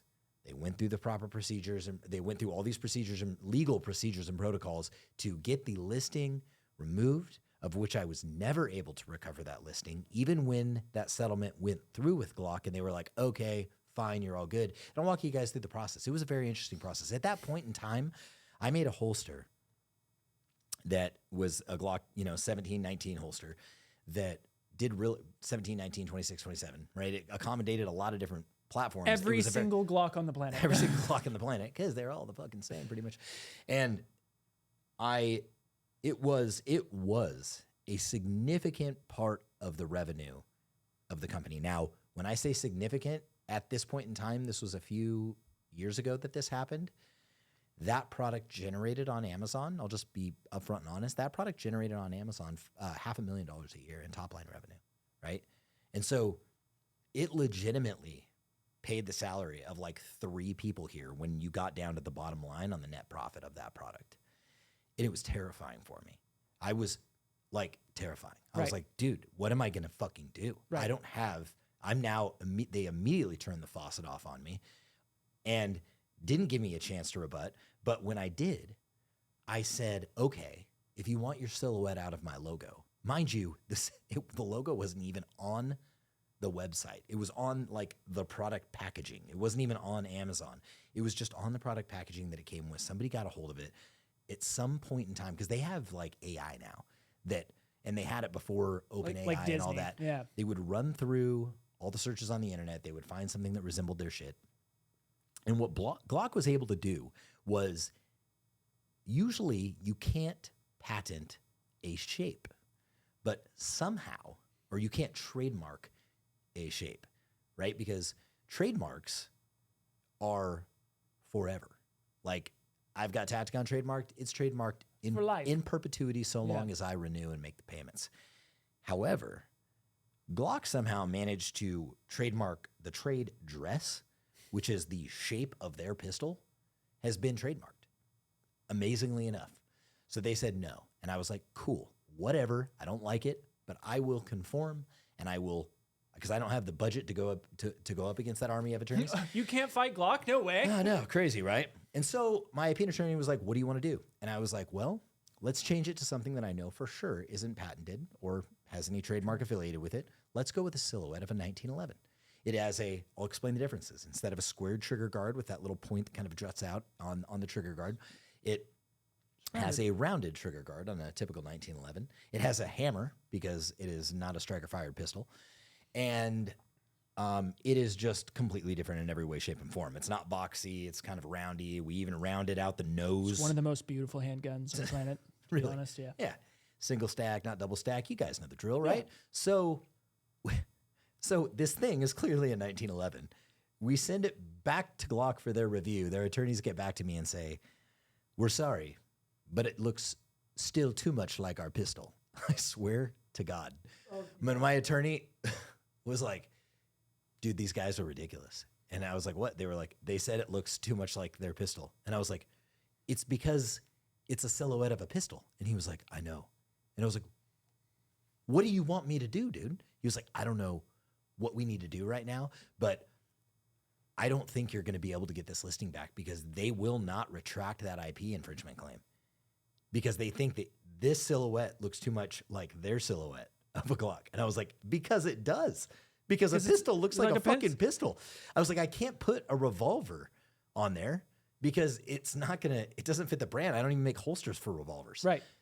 So it's, and so dude, this is the craziest shit, right? So we go back and forth with these attorneys for a long time. And somehow this is a contracted group of attorneys. Somehow they get, I don't know if there's a change in management, but this group of attorneys leaves, right? Or whoever was handling our case left. And then some other guy came in. And my attorney basically said this. He said, I think what they're doing is trying to bill hours. I think they're trying to use this as a way to just create some billable hours for Glock. Basically, hey, we found something. Right. Let's fucking bill some hours for it. Let's do it. And so they were. And this new guy came in. I don't know if it was a new firm or just a new attorney for that firm. And he literally said to my attorney, he was like, what the fuck were we doing? I am so sorry. This is ridiculous. This is a waste of company resources, both our firm's company resources and Glock's resources. We will retract this immediately. Now, we got a letter from them saying, yes, you're all good. We submitted the letter with Amazon. They retracted it personally from Amazon. Guess what? Never got the fucking listing back. Amazon was like, fuck you. You did what you did, and now you got to pay the consequence. And we're out $500,000 a year because of it. Because we had to rebuild that listing, and it was just never the same. Mm-hmm. That listing doesn't do 10% of what it used to do, right? So Anyway, that's the $500,000 a year Glock story. So and that's what happened, dude. You could put that think they're not understanding. You could put a fucking smaller business out of business. That almost put me under, dude. That was I was very close to. It wouldn't have put me completely under, but I almost had to lay off. Like it was serious shit. We banked on that revenue. That was when we had 4 employees. Yeah, and I was one of 4. Yeah, that revenue that was coming in was like, I think 3/4 of the payroll for the annual payroll, 2/3 or 3/4 of the annual payroll. Dude, it terrified me. And what this whole story has been about is standing together as the Second Amendment, right? And it's this fucking infighting that is hoo-ha nonsense from these large big dog companies that are. What am I gonna do, dude? I'm Tacticon. I'm not gonna put this company, Tacticon, out of business. No, I'm not gonna put this company. We don't want to. I have no intention of it, and nor I'm not even in the same fucking category as these guys are, right? And I want to say something else to you guys. We were talking about this. This is pretty fucking cool, and this is another reason I want to thank you guys because we. I think what's happening right now, I'm seeing this like very subtle transition, and it's maybe just because I'm like swimming around in our own comments that I shouldn't be swimming around in. But it does. It's a self-fulfilling prophecy. It's kind of a little echo chamber that I'm living in. Fake it till you make it. But I love the fact that what I'm seeing the shift of is it was cool to own the cool gear, and I'm starting to see this. I don't need your fucking cool gear. I can do the same shit with less. You see? Yeah. It's happening. I'm watching it. It's like, look at the shit I can do with it. It's almost like a proud thing to say now that I can do all the same stuff with 10%, 20% of the cost of what you paid. I can outshoot your DD with a PSA. Straight up. Right. I think that's fucking gangster. I think that is far more masculine, right? If we're talking about masculine, I think that is far more impressive, being able to get out there and outperform somebody with all that Gucci gear. Not to mention, how embarrassing would it be to show up with a really, really nice set of $10,000 golf clubs and then golf a 120 on the golf course? Right. Right. You got a fucking 48 handicap or some shit, right? You got the most expensive set of golf clubs. Yeah. Or how cool would it be to show up to the golf course and say, these were my great-grandfather's hand-me-downs. I got this at Goodwill. Wooden shafts, and then you smoke everybody on the golf course with your wooden shafts because you're trained. Right. Because you've practiced. You play golf. Because you play golf. You play fucking golf. You know what I mean? It's like, I would rather the latter. Right. I would much rather the latter. And I see this, that is somewhat of a shift, that paradigm shift that we talked about, saying, hey, guns save lives. Guns don't kill people. Right. That's what we need to start thinking. We should really start thinking of kind of like the Chad paradigm shift. Right. Chad used to be bad, right? Calling people a Chad online. Yeah, it's a Chad. It's a Chad. Kind of douchebag, yeah. But now, it was akin to a douchebag, and somehow it worked its way around to now it's good to be a Chad. Now it's good to be a Chad? So you want to be a fucking Chad. You want to be a Chad. I want a Chad. Giga Chad. Giga Chad. So we're seeing that. I want to say that we're seeing that same shift. That's like, dude, I'm doing a lot with a little here. Right. I'm out there training, and people are giving each other props for being out there training. Not props because I bought some shit. Right. It's props for I know how to drive this car that I have, not I bought a Ferrari and I don't know how to drive it. Right. That nobody gives a fuck if you bought a Ferrari. Everybody cares if you know how to drive that Civic and outperform I was the about Ferrari to say the fucking Civic. You know what I mean? That's what people care. That's what I care about. If you can drag a fucking knee on a 250, Yeah. and someone's on a Panigale and they're too afraid to fucking lean, Yeah. you're the gangster. Then you're the G. You're the G. You're the G in that moment. I totally agree with you. Oh, I God. think that's the message that these are the people we need to be putting up in the spotlight. Right. Right. And if you're dragging knee on the Panigale, awesome. That's great too. Great. Yeah. But everybody's gonna fucking laugh at you when you stall out a $500,000 car. Yeah. Absolutely. Period. Every single And person. when you get to the range and you've got all this really nice shit, like that one dude, I'll never forget him, that dropped $10,000 worth of fucking firearms on the fucking table, and he came out to our range, and I was like, these are amazing and very expensive. Oh, yeah. How do they shoot? And he said, I don't know. know. I've never shot them. And I said, how long have you had them? And he's like, a few years, man. And I'm just like, dude, it's not, I'm not impressed by the fact that you own nice guns. I'm not impressed by the fact that you drive a nice car, but I am impressed by the fact that you drive that car well, ride that bike well, hit those golf clubs well, shoot that gun well. Right. You want to impress people? Be a better thing inside of that category. Be a better human, a better practitioner of those things within that category. Right. You can't impress people because you buy some shit. Nah. Everybody's got shit now. Yeah. We're living in 2023. Everybody's got nice shit. You know what I mean? Everybody's got the same phone. Everybody drives a fucking car. Yep. You know what I mean? Yep. There are people out there, obviously, that don't have rides, that take public transportation. I'm not saying or marginalizing the fucking people out there that don't have a lot. Don't be poor. Yeah. Yeah. Wait. You're going to have to attribute your quote. Attribute the quote, man. You can't just say somebody else's. You can't take somebody else's fucking intellectual property. Don't be poor. Lucas Bakken. Lucas Bakken. Probably. So anyway, I'd be far more impressed with the dude that showed up to it with a PSA and a fucking a fucking $100 optic and outshot everybody. Yeah, that's all I'm saying. It really is too, and it's just get good. It's all about the training. It's all about the time you put in. It's not about the monetary value that you put in. Right. It's not about the dollars down. It's about the time and the energy you put in. Yeah, absolutely. You can go buy Milsurp gear, and you can crush. Yeah. It doesn't matter. Well, Milsurp gear is mil spec. Right. So it's automatically better. Yeah, it's automatically better. Absolutely. You know, one thing that we did forget to mention, speaking of mil spec, was Adam from Ballistic High Speed. No, we didn't. That had nothing to do with mil spec, but that was an amazing segue nonetheless. You're welcome. Adam, he is what I would like to consider at this point a good friend. He is a good friend. Both him and Bryce are phenomenal people. Those are the guys over at Ballistic High Speed. If you don't know who they are, go binge their videos. They're fantastic. Dude, this guy's fucking incredible. The things that they do with these high-speed cameras, all the things that you've wondered inside of your mind, I wonder what happens when a bullet hits a bullet. Like, I wonder what happens when the bullet impacts angled glass. You're going to see stuff that you've only thought about and that they're doing. They're phenomenal, but... I wonder what happens when an RPG explodes in my face. In my face.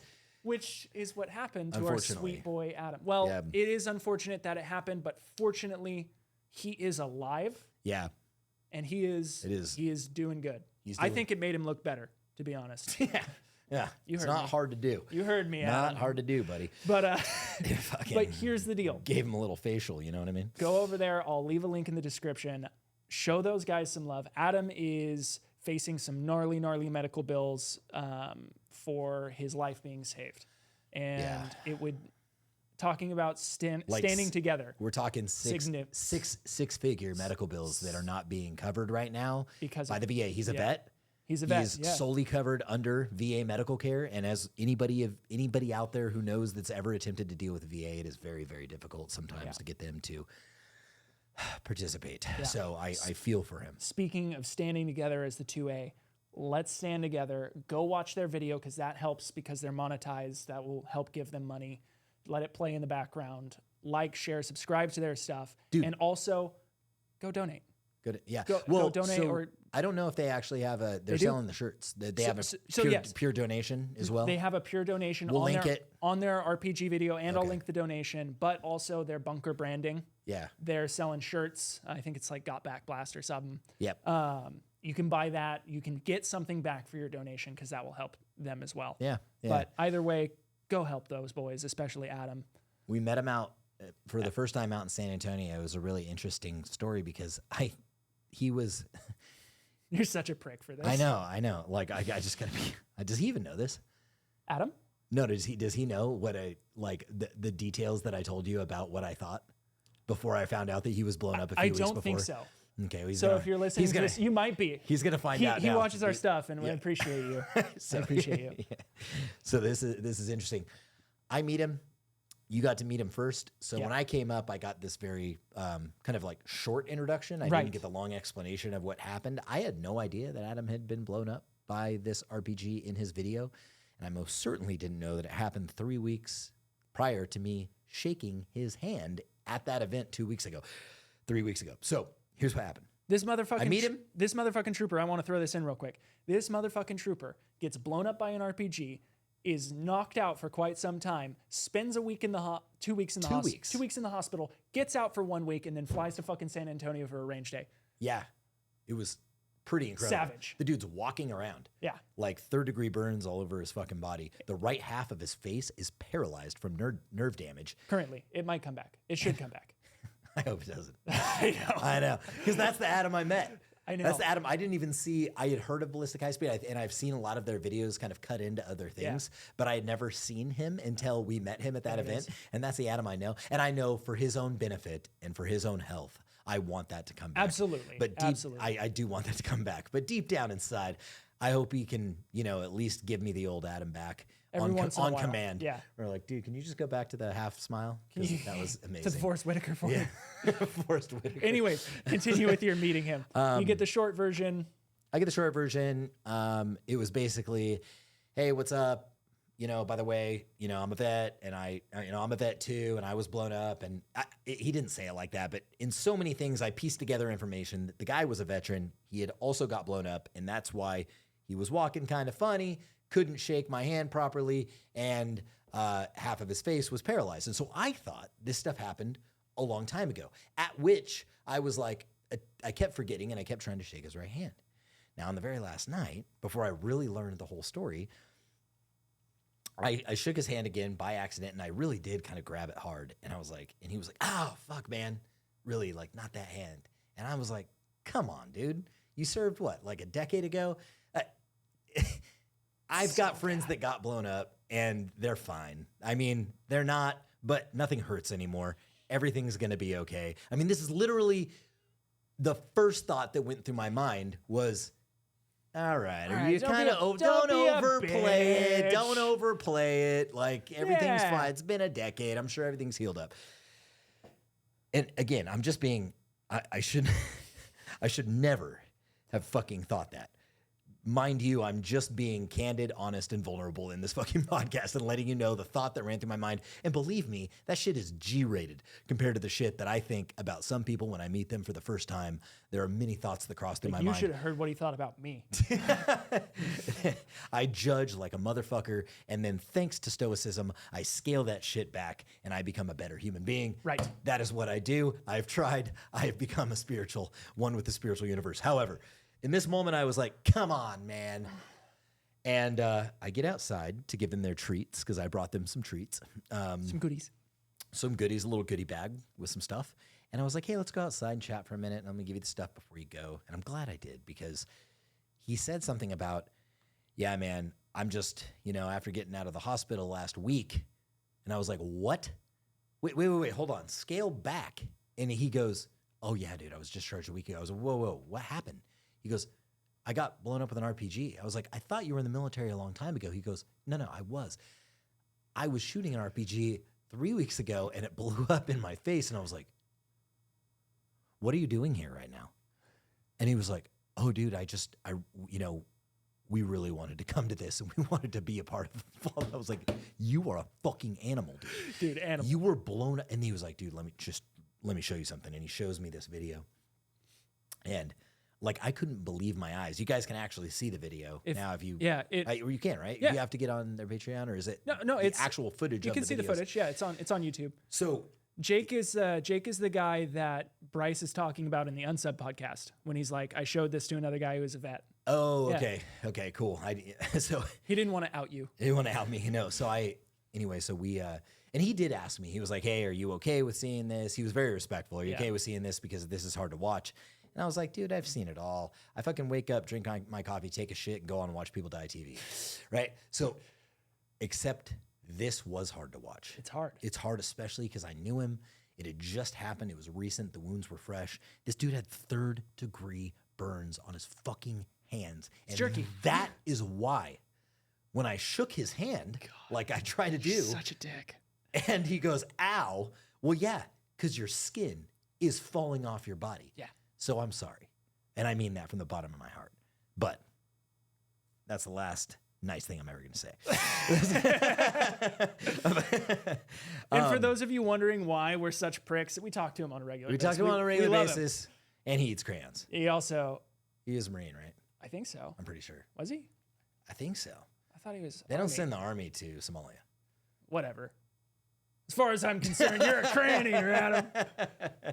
So even if you're not a crayon eater, you're a crayon eater now. But it all makes it. you're an All makes honorary sense. crayon And when I eater in watched my it, I was heart. like, yeah, it was fucking hard to watch. And like I couldn't believe in the moment. I'm sitting here. This guy is standing in front of me, which 3 weeks ago, this thing happened that I'm watching on this video. And I mean, this thing detonates in his face. Boom.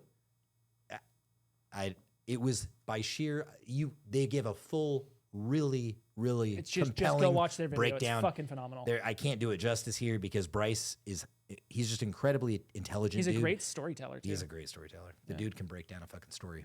Yeah. Well spoken. Well spoken, easy to talk to. Yeah. And it was definitely, I would say, the highlight of my trip out to San Antonio was being able to meet those guys. Yeah. There was a ton of cool people out there. Believe me, meeting all the dudes that we've seen, Right. but never been able to actually have conversations with was incredible. It was awesome. I Going know- out there, I like know one of your favorites was Micah. Dude, I almost kissed that man. you did. I Kinda, swear a little to bit. Micah is Micah Mayfield. Micah Mayfield. He's got his own channel. He works with Grantham, and you, my friend. I don't kiss and tell. I'm sorry. Take that back, internet. Dude, Me and him are. I love that man. You almost. I mean, I don't know. Did your lips touch? No. Because, dude, you were close. We were close. You were really close. We were exchanging breath for sure. I mean, it was so close. It was very close. It was like I was talking to that. I'm pretty sure I felt his hairs on my I was lips. talking to Art, and I turned over my left shoulder. I was like, "Oh my god, he is kissing! He was getting kissing!" And I was like, "You kissed him?" He was like, "No, I didn't." And I think the angle that I was at, it just looked like you did. So to explain, I don't want to kiss and tell too much, but drinks were involved, and it was a very emotional moment for the two of us. Homoerotic moment as well. Yeah. No, but for me, I know that like I was once a fanboy, and definitely growing up watching a lot of these guys. Watching Brandon, watching Donut, Eli. Yeah. I watched Micah less, but that's because he didn't have his shit. He didn't have his own channel. But for the past like 2 or 3 years, he's been filming for a GT, so I have been watching him. Yeah. So I mean, but just it was really cool to meet these guys and have them be as humble and as cool as they were in person. They were all like they're phenomenal dudes. down to earth cats, really, dude. yeah. So Yeah. I mean, there are, what's funny is like Oh, and admin. we see you. That's all I gotta say. We dude. see you. Just, Yeah, he's cool as hell. He's he's a great dude. Yeah. I think my favorite thing that you told me that he said was none of us were like we went to that range day and none of us were actually shooting at the range day. A lot of us, quote unquote, I don't want to include me in this, but the influencers, we just kind of hung back. I will tell you guys a funny story. This is quite funny. You've already heard me tell it to a couple people around here, but I'm going to say it again because it's worth repeating. Nolan and I get to this event with other influencers. We get there. There are other people there that are far more well-known and impactful than we are. And we get approached by several individuals who are like, "Hey, can we get a picture with you?" And Nolan and I are like, yeah, no problem, sure. man, right on. And they hand me the fucking phone. They're like, and I'm like, sweet, man. Yeah, I'll take your guys' photo. And you know what? I'd be okay if that happened once or twice, but it happened like multiple fucking times, like more than two, where somebody was like, can I get a picture? And by the I don't know, third, fourth, fifth time, however many times it fucking happened, I just grabbed the phone. I was like, give me the fucking phone. Is this why you haven't talked to me until this podcast? Until this podcast. I was like, I get it. Everybody likes the fucking talent. It's okay. Yeah, we see who you love around here. It was cool good. though. It really was. It was good. It was an awesome time, and we're very grateful to get out and there. I will say something about that is, yeah, well, it was a hit to the ego. I can fully admit it. Nobody gave a fuck that I was there. But I will say this. Because it's important. That's exactly what we wanted to happen. We wanted to build like a community that you were more like of course, like I pop in every now and then, but you're more the face of it, dude. Like I still have to like do a lot of behind the scenes stuff and try to run a fucking business. Can't always be fucking you know. Can't always be Tactical Ryan Reynolds. Tactical Ryan Reynolds or Academy James Award Madison. winner. It was kind of the goal in the first place. Yeah. Right? Yeah. Was to essentially do that and have me kind of back out. Not to mention, dude, I'm gonna let you guys know right now, like my biggest asset to this company was sitting down in that tiny room in the back that we used to have and talk about how to zero in a laser sight. So I'm not exactly fucking entertaining. You know what I mean? Like, here's today we're going to go through mounting an LPVO on your rifle. And you're going to turn this screw and it'll raise it. Yeah. And then you can turn it this way. It'll bring it down. Bring it back down, yeah. And, you know, back in those days, what's funny about, if you go back and watch those videos, just find the laser sight instructional video, I think it is I was, back when that was posted, I was still kind of in and out of drinking a little bit. Oh, really? This is before, I was like trying to get sober, but I was still drinking. And you could tell in some of those videos, like it may not have been that exact video, but if you go back into the old ones, you'll be able to see. I was like puffy, kind of inflated. I was sweating. So it's just really hot. I was really hot. Just and there like was fluctuating temperature. Like no reason to be hot. I had like beading sweat on my forehead. Breathing really heavy. I look at some of those and I'm like, I can't focus. I couldn't formulate a sentence. I had super dark circles under my eyes. Yeah, really, really bad. I'm just glad I'm not there anymore. Sometimes I come across those and I'm like, ooh, man. However, I will say this, that those videos have more views than any of your long forms. So clearly they like my style. They want to see me zero a laser sight. Listen, just fucking with you, if dude. I could watch, which I do, old alcoholic Jake zero in a laser I'd sight. want to see that too. It's on repeat at my house. What can I say? No, but one thing that you know, it's a dynamic duo. It is. No, it is. Yeah, it's a lot of fun. It's a lot of fun doing what we do. I wouldn't be here without you, and you wouldn't laugh nearly as much without me. Well, we would not be where, like the company would not be where we're at without you. Oh, don't flatter me. Without anybody. I won't take it. Seriously, like without you, the exposure that we have, and I'm not talking about the success of the company from a branding perspective. I am talking about moreover the voice that we are able to have now. And the voice that we're able to, like, I love the fact that you put everybody's comments on a fucking microphone in your range therapy videos. I love the fact that we go through and even the trolls get addressed, right? Everybody gets a fucking hot seat, which is amazing because for me, that means the community becomes literally what it's supposed to be, which is the fucking community. It's the community. firearm community. Yes. Bringing us all together, dude. Hopefully one day we've got like crazy shit, like holographic live meeting rooms where we could all kind of be together. But that's why the Discord is so much fucking fun sometimes when I'm in a sad mood. I'll be like, I'm just going to pop into Discord and get a good laugh and talk some shit in here because it really is building a community. For Christ's sake, man. Like a Tacticon? Yeah. Jesus Christ, a pair of flip-flops? Flip-flops. Yeah. I'm going to tell you guys right now, this gift was the best, most thoughtful, and certainly most expensive gift that I got from anybody in my entire family and friends group for Christmas. Do you want to know what I got, Jake? What that means is nothing. And it's also the worst gift because it's my competitor's brand. So no, I'm just kidding. But honestly, like it really is. I mean, that something like that. I mean, that just shows you how powerful. Because you were asking if someone had one of these, right? Yeah. Yeah. Yep. And so, that's right. I was trying to see if somebody had one so that we could do some level of torture testing against our predator reef. Fuck, man. I forgot about that. See how thoughtful this is? There's so much more thought that's put into this than I even realized. I asked one time, anybody got a Tacticon SRO? That's all I did. I said, I'll buy it off you used. I'd really like to use it up against our predator V4. I forgot I even asked that fucking question. How incredible is that? When you build a community with people who are like-minded, that care about you, like it's fucking, it feels good knowing that outside of our intrinsic family and friends group that we have here physically, that we can digitally build that. Yeah.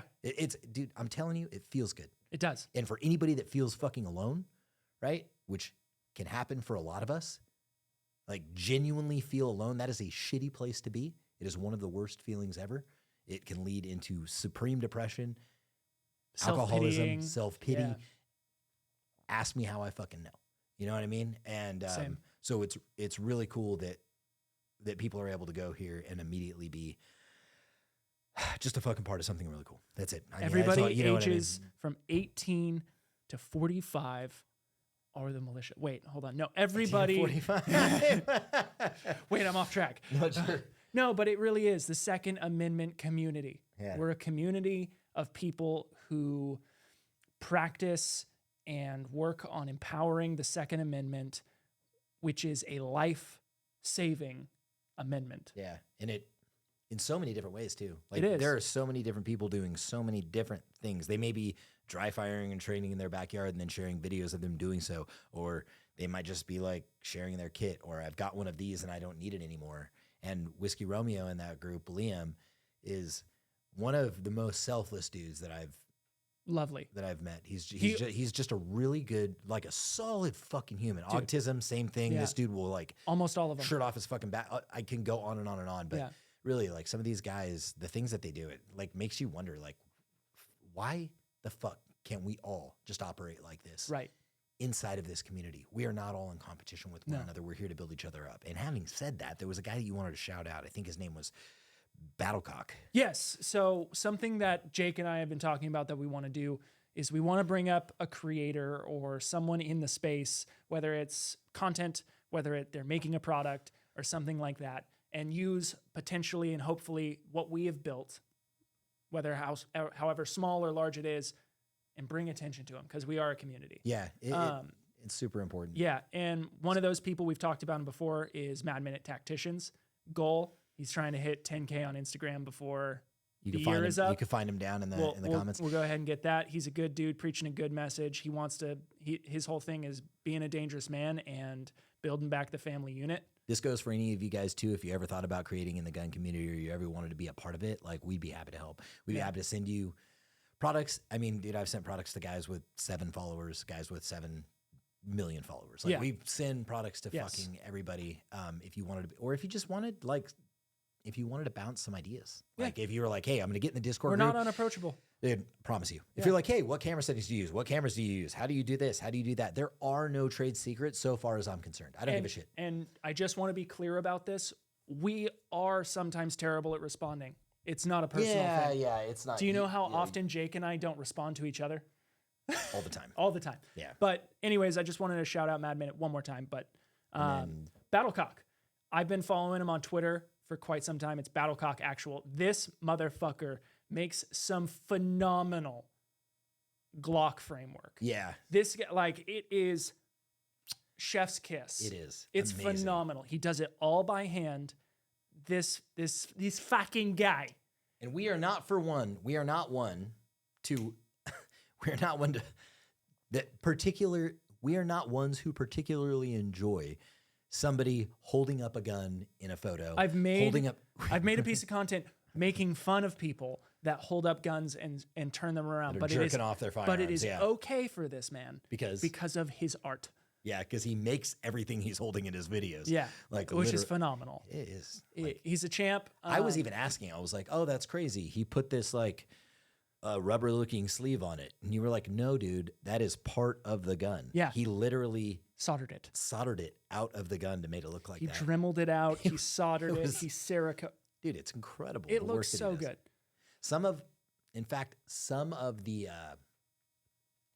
the firearms that he had in those videos looked like they belong, or I've seen them possibly, because they may have been, in a video game or in some sort of cartoon. Right. Because like when you're looking at the guns, you guys got to just check them out. It's hard to describe them. He also made like this abomination.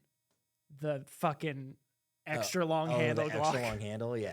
He's a fucking monster. It is, but some of them look like they belong in like fucking Halo or something. Yeah. You're like, holy shit, where did this come Looks from? Looks awesome. Yeah. Amazing. So anyway, shout out to that dude. We'll continue to shout out some of the creators that are just kind of either like up and coming or just have a good message. I don't give a fuck if you got 10,000 cool or 10 million. Yeah. Anybody that's doing cool shit, we'll definitely support. And to wrap it up, to wrap this whole thing up, we wanted to talk about the future plans of Tacticon, where we are going, not as a company, not as a brand, not for products, but where this is going, the 2A Pro thing.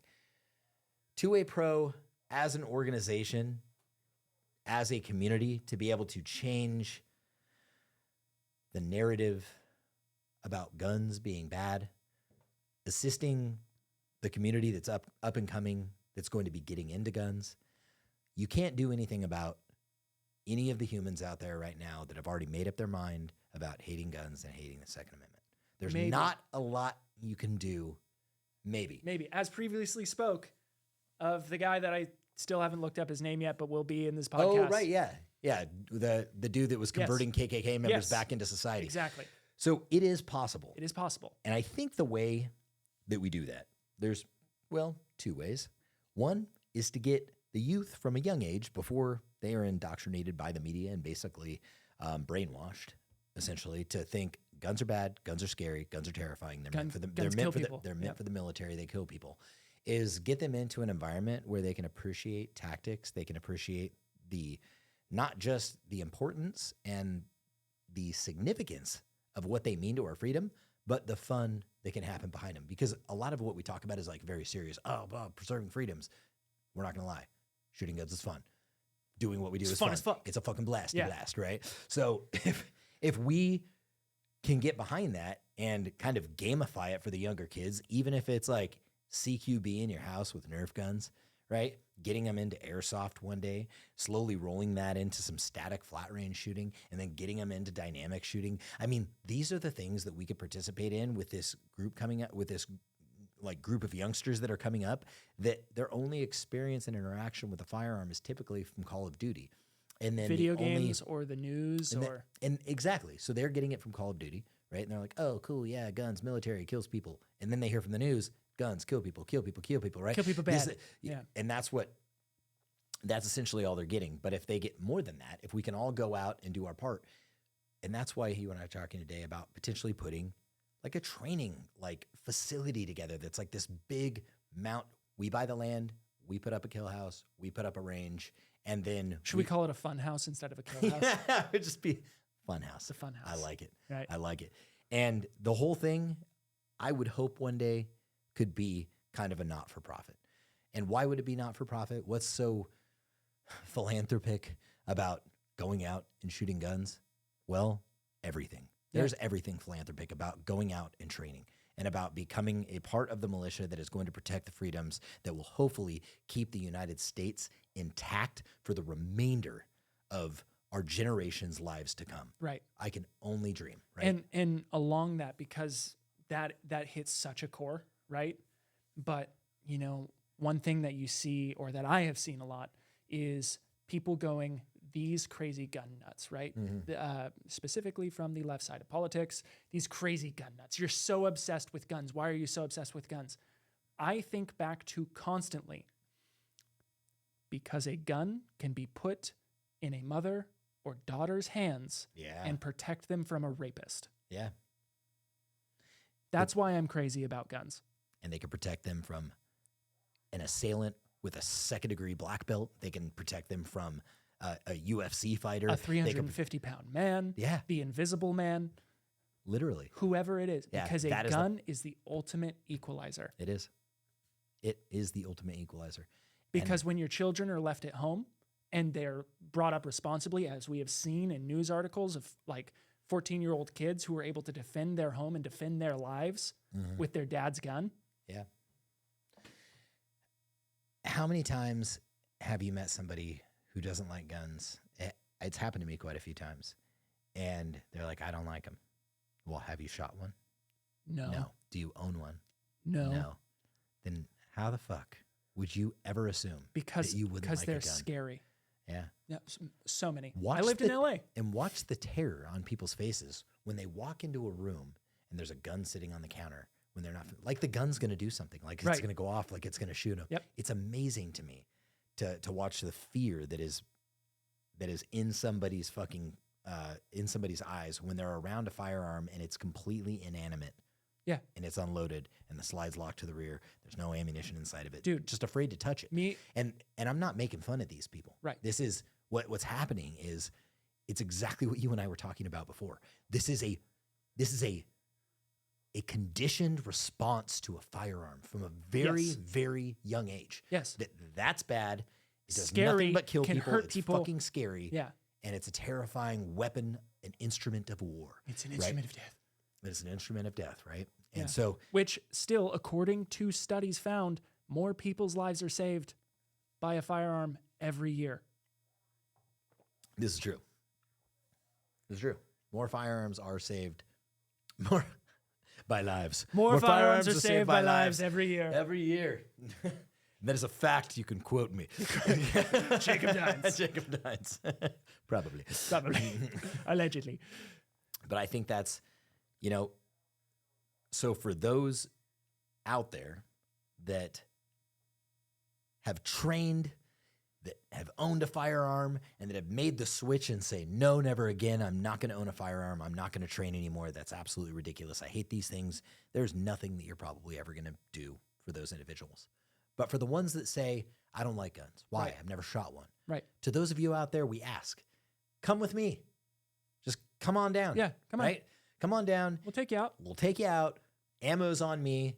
We'll put a few shots down range. We'll see what you think about this thing when the day's over. Right. And I guarantee you nobody's going to leave there without a smile on their face, because that's usually what happens, because there's a lot of power and respect that comes from a very small device. And it's fun. And it's fun. Yeah. And it's fun. Yeah. And, back in the day, people used to respect being a warrior. Dude, that's a good point. You can talk about that for a second. Just Yeah. a quick second. It used to be... Because that is, man. It used to be respectable to be strong. It used to be respectable to be brave and to be willing to take up arms for what most people might say the greater good. Yeah. But to defend one's land, defend one's family. But now it's seen as a sign of, it is trying to be pushed as a narrative, as a sign of weakness, as a sign of insecurity, as a demonization, that wanting to be dangerous, wanting to be deadly, wanting to know your way around a firearm, wanting to be as efficient this might bite me in the butt, but to be as efficient of a killer as possible. Yeah. So you can protect your own. Yeah. There is nobody. I've personally, I can't say there's nobody. I have personally never heard anybody say, why does that guy need a black belt in these 3 different martial arts disciplines? Why is he training? What are you, a fucking pussy? Why is he training so hard? Why does he care about defending himself so much with his hands and his feet? Just get punched in the face like a real man. You know what I mean? Nobody. Nobody. I've never heard anybody be like, why is this guy so trained? What happens is people go, he's revered, right? Even in our own society, people like that are revered. Like, this dude's dangerous. Like, this dude's got his shit. It takes discipline. But the second you own fucking 20 firearms, you're crazy. Why? I'm not crazy. I get it. I only have 2 fucking hands. I study the martial art of the gun. How about that? Right. So you got 2 hands. Why do you need 20? Well, because there's probably a lot of people around me that don't have guns. Because I've got 10 fingers and 10 toes. That's why. And and your toes, they are an element in and of their own, and they have. You never know with these piggies. Yeah, you never know with those piggies. 2 guns per. But it really is. It's one of those things where if something bad happens, then. And the people don't have the guns around you, what are you going to do? You're going to give them the guns and say, hey, let's go. Yeah, let's go to work. go. Even if this is where the trigger's at, this is where the safety's at. Yeah, let's go to work. Watch my back. Yeah, watch my back. Yeah, watch my back. Yeah, don't point the gun at me. Yeah, don't. Point it that way. Point it that way. Yeah, I firmly believe that it is something that can be changed under the assumption that somebody hasn't like hardcore already had some activity with firearms and they're just never going to change their mind. There are those out there. But for those that are just ignorant to it, and I don't mean that in a bad way, saying, they're ignorant. I mean that in a very good way. Those are the ones. Ignorance isn't necessarily a bad term. Ignorance by choice is. Sure. Yeah. Ignorance by choice which it is technically a bad term because contempt prior to investigation, right? There is one of my favorite quotes is by Herbert Spencer, and which is often misattributed to Winston Churchill, probably. It's all quotes lead back to Winston Churchill. Probably. But I believe Herbert Spencer, and I'm going to paraphrase because I don't know it exactly, which is there is a principle which is a bar against all information that will never fail to keep a man in everlasting ignorance. That principle is contempt prior to investigation. And that's great. It's great. Yeah. It's a great quote. It's a bar against all information. I can't believe Abraham Lincoln said that. and it will never fail to keep a man or woman in everlasting ignorance, contempt prior to investigation. So when people don't investigate genuinely what's the meaning behind the Second Amendment, genuinely what firearms for, how dangerous they are without a human behind them, just an inanimate object sitting on a table, that is contempt of the firearm prior to investigation of the tool that they actually are, not even understanding that the reason why they're enjoying the freedoms that they have today is inherently possible because of these arms that the British were attempting to take away in the Battle of Lexington and Concord when they stormed on the British is coming, the British are coming. They were coming to take the armament. Yes. And so what people don't understand is that's the shit that happens when the government, you would attribute it as a gun confiscation. Yes. And the more historical significance we can put behind disarmament of a population and having that be meaningful for those in our country, that's why history is so important, because we can drill down into, well, why the gun regulations? Why are they taking the guns away? Is it really to keep everybody safe? Because the craziest fucking laws that I see around the Second Amendment are the laws banning passive protection from firearms, which is body armor. Our founding fathers wrote the easiest way to enslave a population is to disarm them. Yes. Yes. Who was the one that I'm looking at you, 1920s Germany.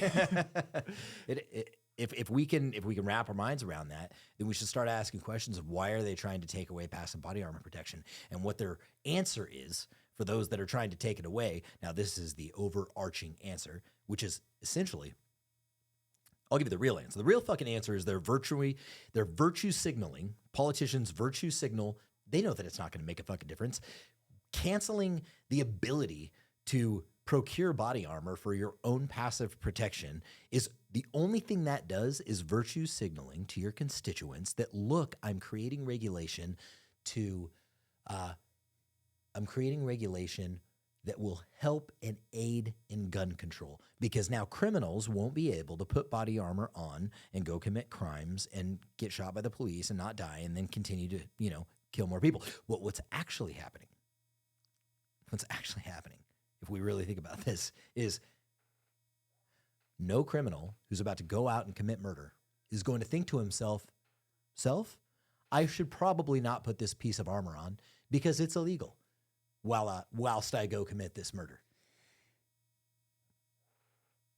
Yeah. Criminals don't care, follow laws because by definition, they're criminals? By definition, they're criminals. So, yeah, it's a pretty amazing concept when you think about it. And when you wrap your mind around these laws, you're like, wait, so you're going to prevent law-abiding citizens from buying armor? Because Correct. That's the only people that are going to fucking not be buying body armor once you put that law into place. It's crazy. It makes my mind melt. Yeah. How fucking insane these bonkers. Laws are. It's absolutely bonkers. And I know I talk about it all the time, but I keep talking about it because it's just fucking crazy. Yep. And I feel like if there's enough of us that hear it and we're all just like, no, right? Because some people I'm not saying that people don't think about it or that people aren't smart enough to come to that conclusion without me saying it out loud. But what I am saying is it might not be on everybody's radar all the time. Well, go ahead. I was going to say it's very similar to the line that I just said in range therapy.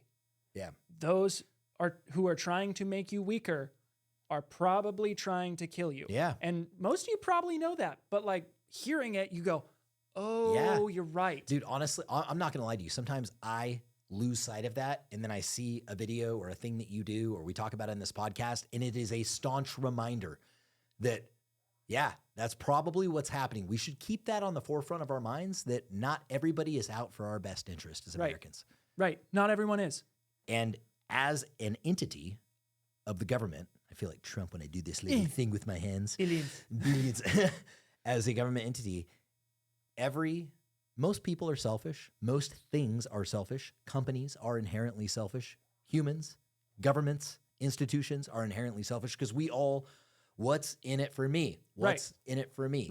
Right? It's very common marketing theme to use marketing towards somebody to say, here's what we're doing for you, right? And I'm talking about even in our own marketing within like Tacticon, Describing what the item will do for you is far more effective than telling you that it has this and that feature and this feature. Nobody gives a fuck about the features. No. Nobody cares about us. Nobody cares about the fucking brand. It's marketing 101 to say, how will it make you feel? How will it elevate your relationships, your health, or your wealth? Right. Right? That's it.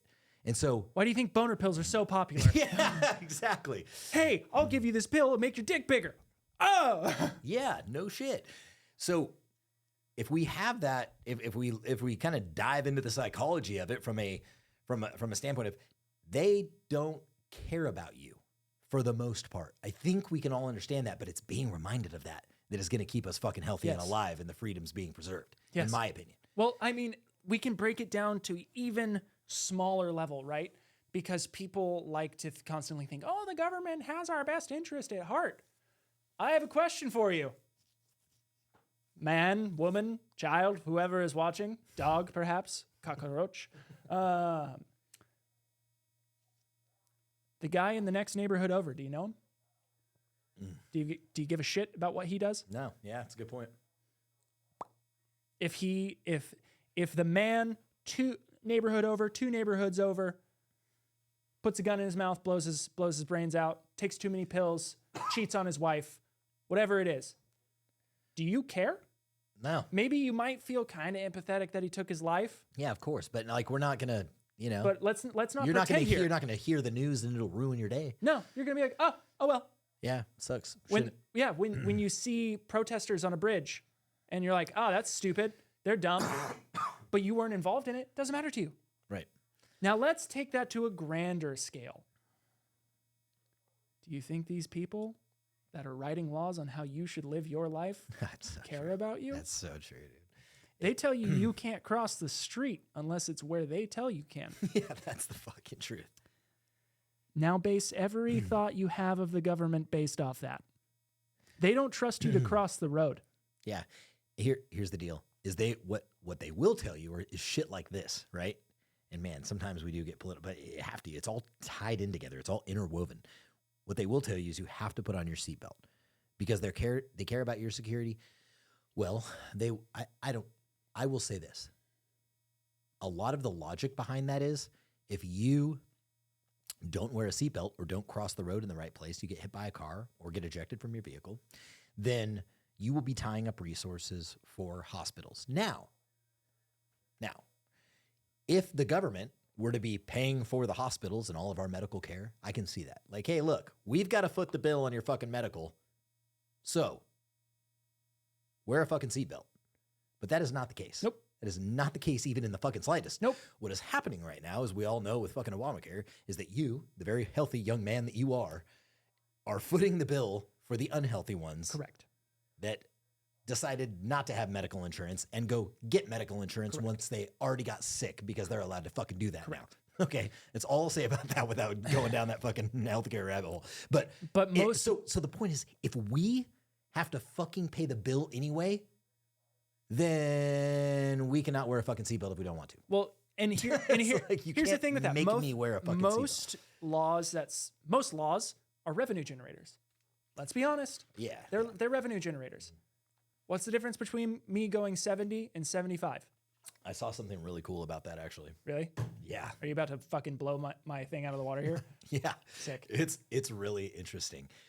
It was the difference between going 60 and 80 and the difference between going 40 and 60.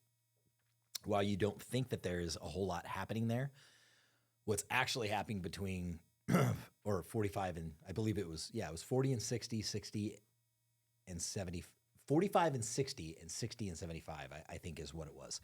So what's the difference between going 45 and 60 and 60 to 75? Well, a significant amount of difference. As a matter of fact, as a percentage, you're going, now I'm not going to math this all properly, but you're going significantly faster from a percentage basis from 45 to 60 than you are from 60 to 75. Mm-hmm. Because while it's 15 miles an hour both ways, right, it's actually the forces. What's that? The forces. What do you mean? Like if you were to make an impact? Oh no, I'm not talking about impact. Oh, okay. What I'm about to tell you is completely irrelevant to impact and more of what it's the actual amount of time that you save on a percentage level. Oh, right. Because yes, 1 mile per hour is 1 mile per hour any way you slice it. But on a percentage level, you're only saving 15 minutes, essentially. Yeah, you're only saving a matter of seconds compared to what the difference in now 30 to 60, 60 to 90. Maybe that's what it was. That's what it was. I'm sorry. Okay. Let me do this again. Okay. Okay. 30 to 60, 60 to 90. They're both 30-mile-an-hour differences. But what's happening there is you're actually increasing your speed twice the amount. So now you're getting there twice as fast, right? Interesting. 30 to 60, 60 to 90. Going twice as fast as opposed to 60 to 90 where you're only going 50% as fast. Right. Right? Or 50% faster. You see where That's where math. I'm going with that? It's math. You're That's going math. twice as fast, 50% faster. So then when you take the actual percentage of time that you save by driving faster, and now this came from a STEM video that I have my kids watch, where they were like, "Oh, this is like, whatever." It's on their iPad, and I saw it on their STEM video, the science and the technology, Yes. engineering. We math. know what STEM means. Okay. Okay. You're mansplaining. So, but what was interesting about it is it's obviously basically it's saying drive safe because the extra speed doesn't really matter. Right. Now, I completely disagree with that, and I Yep. speed all the fucking time, and I should be allowed Allegedly. to go as, and I should be allowed to go as fast if I Yes. don't want to. But total segue from what we were talking about. I just wanted to explain that when I did see the numbers, I was like, "Fuck, that's a really good point." That simply going 10 miles an hour faster, and then one of the other facts that it presented was going from 60 to like 70 or from 65 to 75 miles an hour over the course of, I don't know, like a mile or something like that, only gets you there 3 seconds faster. Yeah. It is like Yeah. nominal. Nominal. It doesn't matter. Nope. Gaining that 10 miles per hour, it doesn't even matter. No. That was it. Thanks. That was it. I don't know. No, Yeah. but that was fun, actually. I enjoyed it. I enjoyed that. Science with Jacob I Dodson. don't know if everybody enjoyed it. I But don't care. Yeah.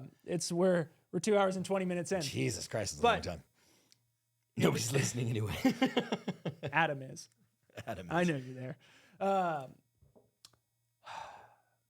They're revenue generators. Yeah. Most laws are revenue generators. course. They don't. They say they put in laws to save lives, but that same government dropped 2 nukes on Japan. So do they care about human life? Probably not. No. That same government had Japanese internment camps. So do they care about human life? Probably not. Yeah, and sure, you got to do what you got to do to not Right. fucking send your boys into a fucking slaughterhouse, which Right. would have been Japan because, dude, those motherfuckers were ready to fight to the fucking Samurai.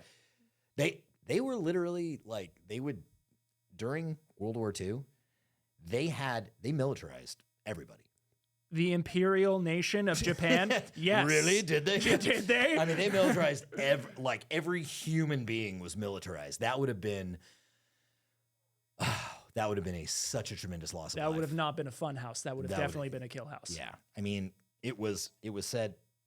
What was that? We lost a camera. We lost the camera. Did we went that long that we We lost went the that camera? one, so we lost your camera. So we got to wrap this up. We got to wrap this up. I wanted to say one thing briefly, and obviously I'll be saying it to this camera now. I wanted to say one thing. I thought we had like plugins for these things. No, we just the it's not the battery, it's the memory card. Oh, geez. Oh, wow. We've been going a while. Ooh, We've so been going. they're all about to fucking wrap up Yeah. here pretty quick. Same with me. I've been having to pee for like the past 40 Really? minutes. Okay, Yeah. I'll wrap it up really fast. I wanted to say this, that when the reason why people don't care about these things happening, like body armor being banned, Mhm. I can tell you a quick story about why it doesn't matter to anybody. It's because even when I get around I live in a very prominently Republican area, Mhm. and I get around guys that are very much in tune with supporting the Second Amendment, and they appreciate firearms. Right. They appreciate being able to defend ourselves. However, they have no idea that civilians wear body armor. When I tell them what we do, they go, For reals? For Yeah. peoples? like for people. So they were like, you must have military contracts. You must have government contracts, state contracts, police contracts. civilians. I was like, no, civilians. So what do you think that this individual who didn't even know that civilians were buying body armor in They the don't first give a place, fuck. they didn't even know you could own it. They They were don't like, care. civilians are allowed to own body armor. They- Dude, I get these questions from them all Right. the time. Civilians are allowed to own body armor. The lack, it's, again, they don't know. It's Right. just pure ignorance, but they don't know that civilians are allowed to own body armor. So when the government puts these laws in place that are saying, hey, we're going to ban body armor so civilians can't buy it. What do you think they think? They think, okay. Okay. All right. Only criminals probably have I it. thought it was already illegal anyway. Yeah, Why would you need body armor? Right. But that's why we do what we do. And that's Right. why I wanted to wrap all this up with that, because it's that awareness that gets created, that the more people that are watching this right now that can go out and talk to their neighbors and talk to people and say, hey, this is the reason why we have armor. Right. This is the reason, because your government has it, because these have it. And it doesn't mean you got to get in that awkward conversation at the fucking, company picnic or, Right. Your local, Yeah. party that you're having, your block party. But people don't know. They're like, wow, that's pretty cool. I didn't know you can get it. Right. Can I get some? Should I get some? And I brought plenty of armor to plenty of people that I know, because they're like, I didn't even know I could have it. Yeah. These are the messages I we need want to it. spread, Yeah. because then it becomes ubiquitous. Then Right. it becomes common use. And that's what we need to prevent these laws from preventing us from Yes. promoting them. And with that, we bid thee Acqueef. But actually, Oh, no. yes. But actually, But we don't. actually, sum it up. Make everything common use. Be Yes. deadly. Be a good human being. Let's come together, gun community, as a community. Yeah. We are the militia, ages 18 to 45. The government is always against us. Yeah. And even you, Yeah. It doesn't hottie mean. body, let's get together. Let's do good things for the Second Amendment. Let's not be disingenuous. Yes, I agree. And let's not get that confused. I want to specify. When we say we are the militia, we are out here to be able to, we're here to preserve our freedoms. We are not saying that let's band together and overthrow the government. No. That's not what we're doing. According to the government's own paperwork, the Militia Act, every male citizen ages 18 to 45 is classified as the militia. Well regulated indeed. Yes. Well, technically, it's actually considered the unorganized, because according to the Militia Act, I just looked this up. Oh, no because- shit. Yeah. So Okay. according to the Militia Act, the organized militia, quote unquote, the well-regulated, is the National Guard, Ah, quote unquote. But the unorganized militia is every male citizen ages 18 to 45. interesting. Yes. So militia was defined as per Thomas Jefferson. Thomas Jefferson. And most of the founding fathers, like James Madison, Thomas Jefferson, most of those guys, So this kinda before the begs- Militia Act, Okay. they classified every male citizen as the militia. But when the Militia Act went into place, That's when the revisions started coming around. so and- technically, if we talk about the Militia Act and them defining the militia as the well-regulated militia, meaning the National Guard. Now, again, constitutional or no? but here's Militia Act, constitutional or no? it was brought about in an act of Congress. Okay. Yeah. Now, okay. This is interesting, though.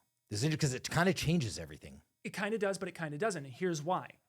Because the subclause, the preamble, I believe is what it's called. Okay. Legalese jargon, I could be wrong. But the first sentence of the Second Amendment is a well-regulated militia being necessary to the security of a free state. That's just saying that, hey, we should have a militia because it's important to keep our states free.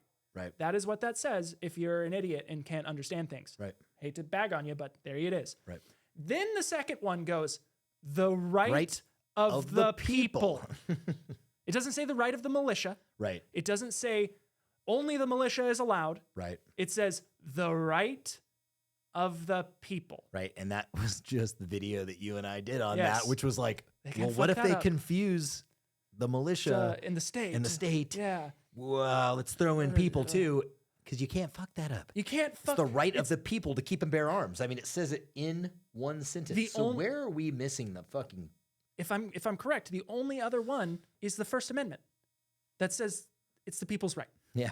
I believe it's the only other one. Yeah, I believe so too. I'd have to check it And- exactly what it says, but It's pretty fucking clear that it's the right it is the most frustrating thing of the people in the world. And even if it wasn't in the Constitution, it's my goddamn right to be able to fucking protect myself. Yeah.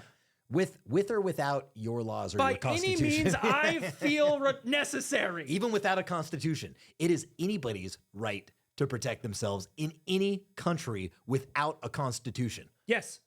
Period. It is just your the right human right It's just to be able to protect yourself. Yeah, that's it.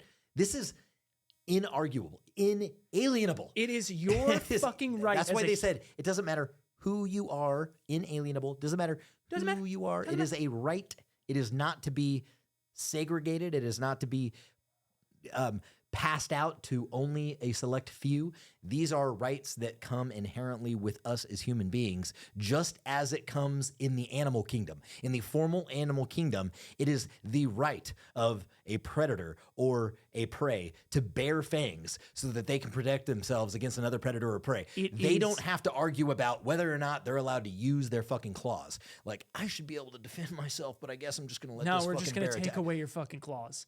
But it's your right as a fucking human being, when another human comes up to you and tells you what to do, that you can say, go fuck yourself. Yeah. And the best way to be able to say go fuck yourself and have them fuck off is with some good finger guns. It's with some good finger guns. Shoot him again. Shooter. But for reals, it is. And that is what it is. It is the right of the people. Yep. That's it. And with that, black and white. It is the right of the people to say, "Oui, bidi." Acquive.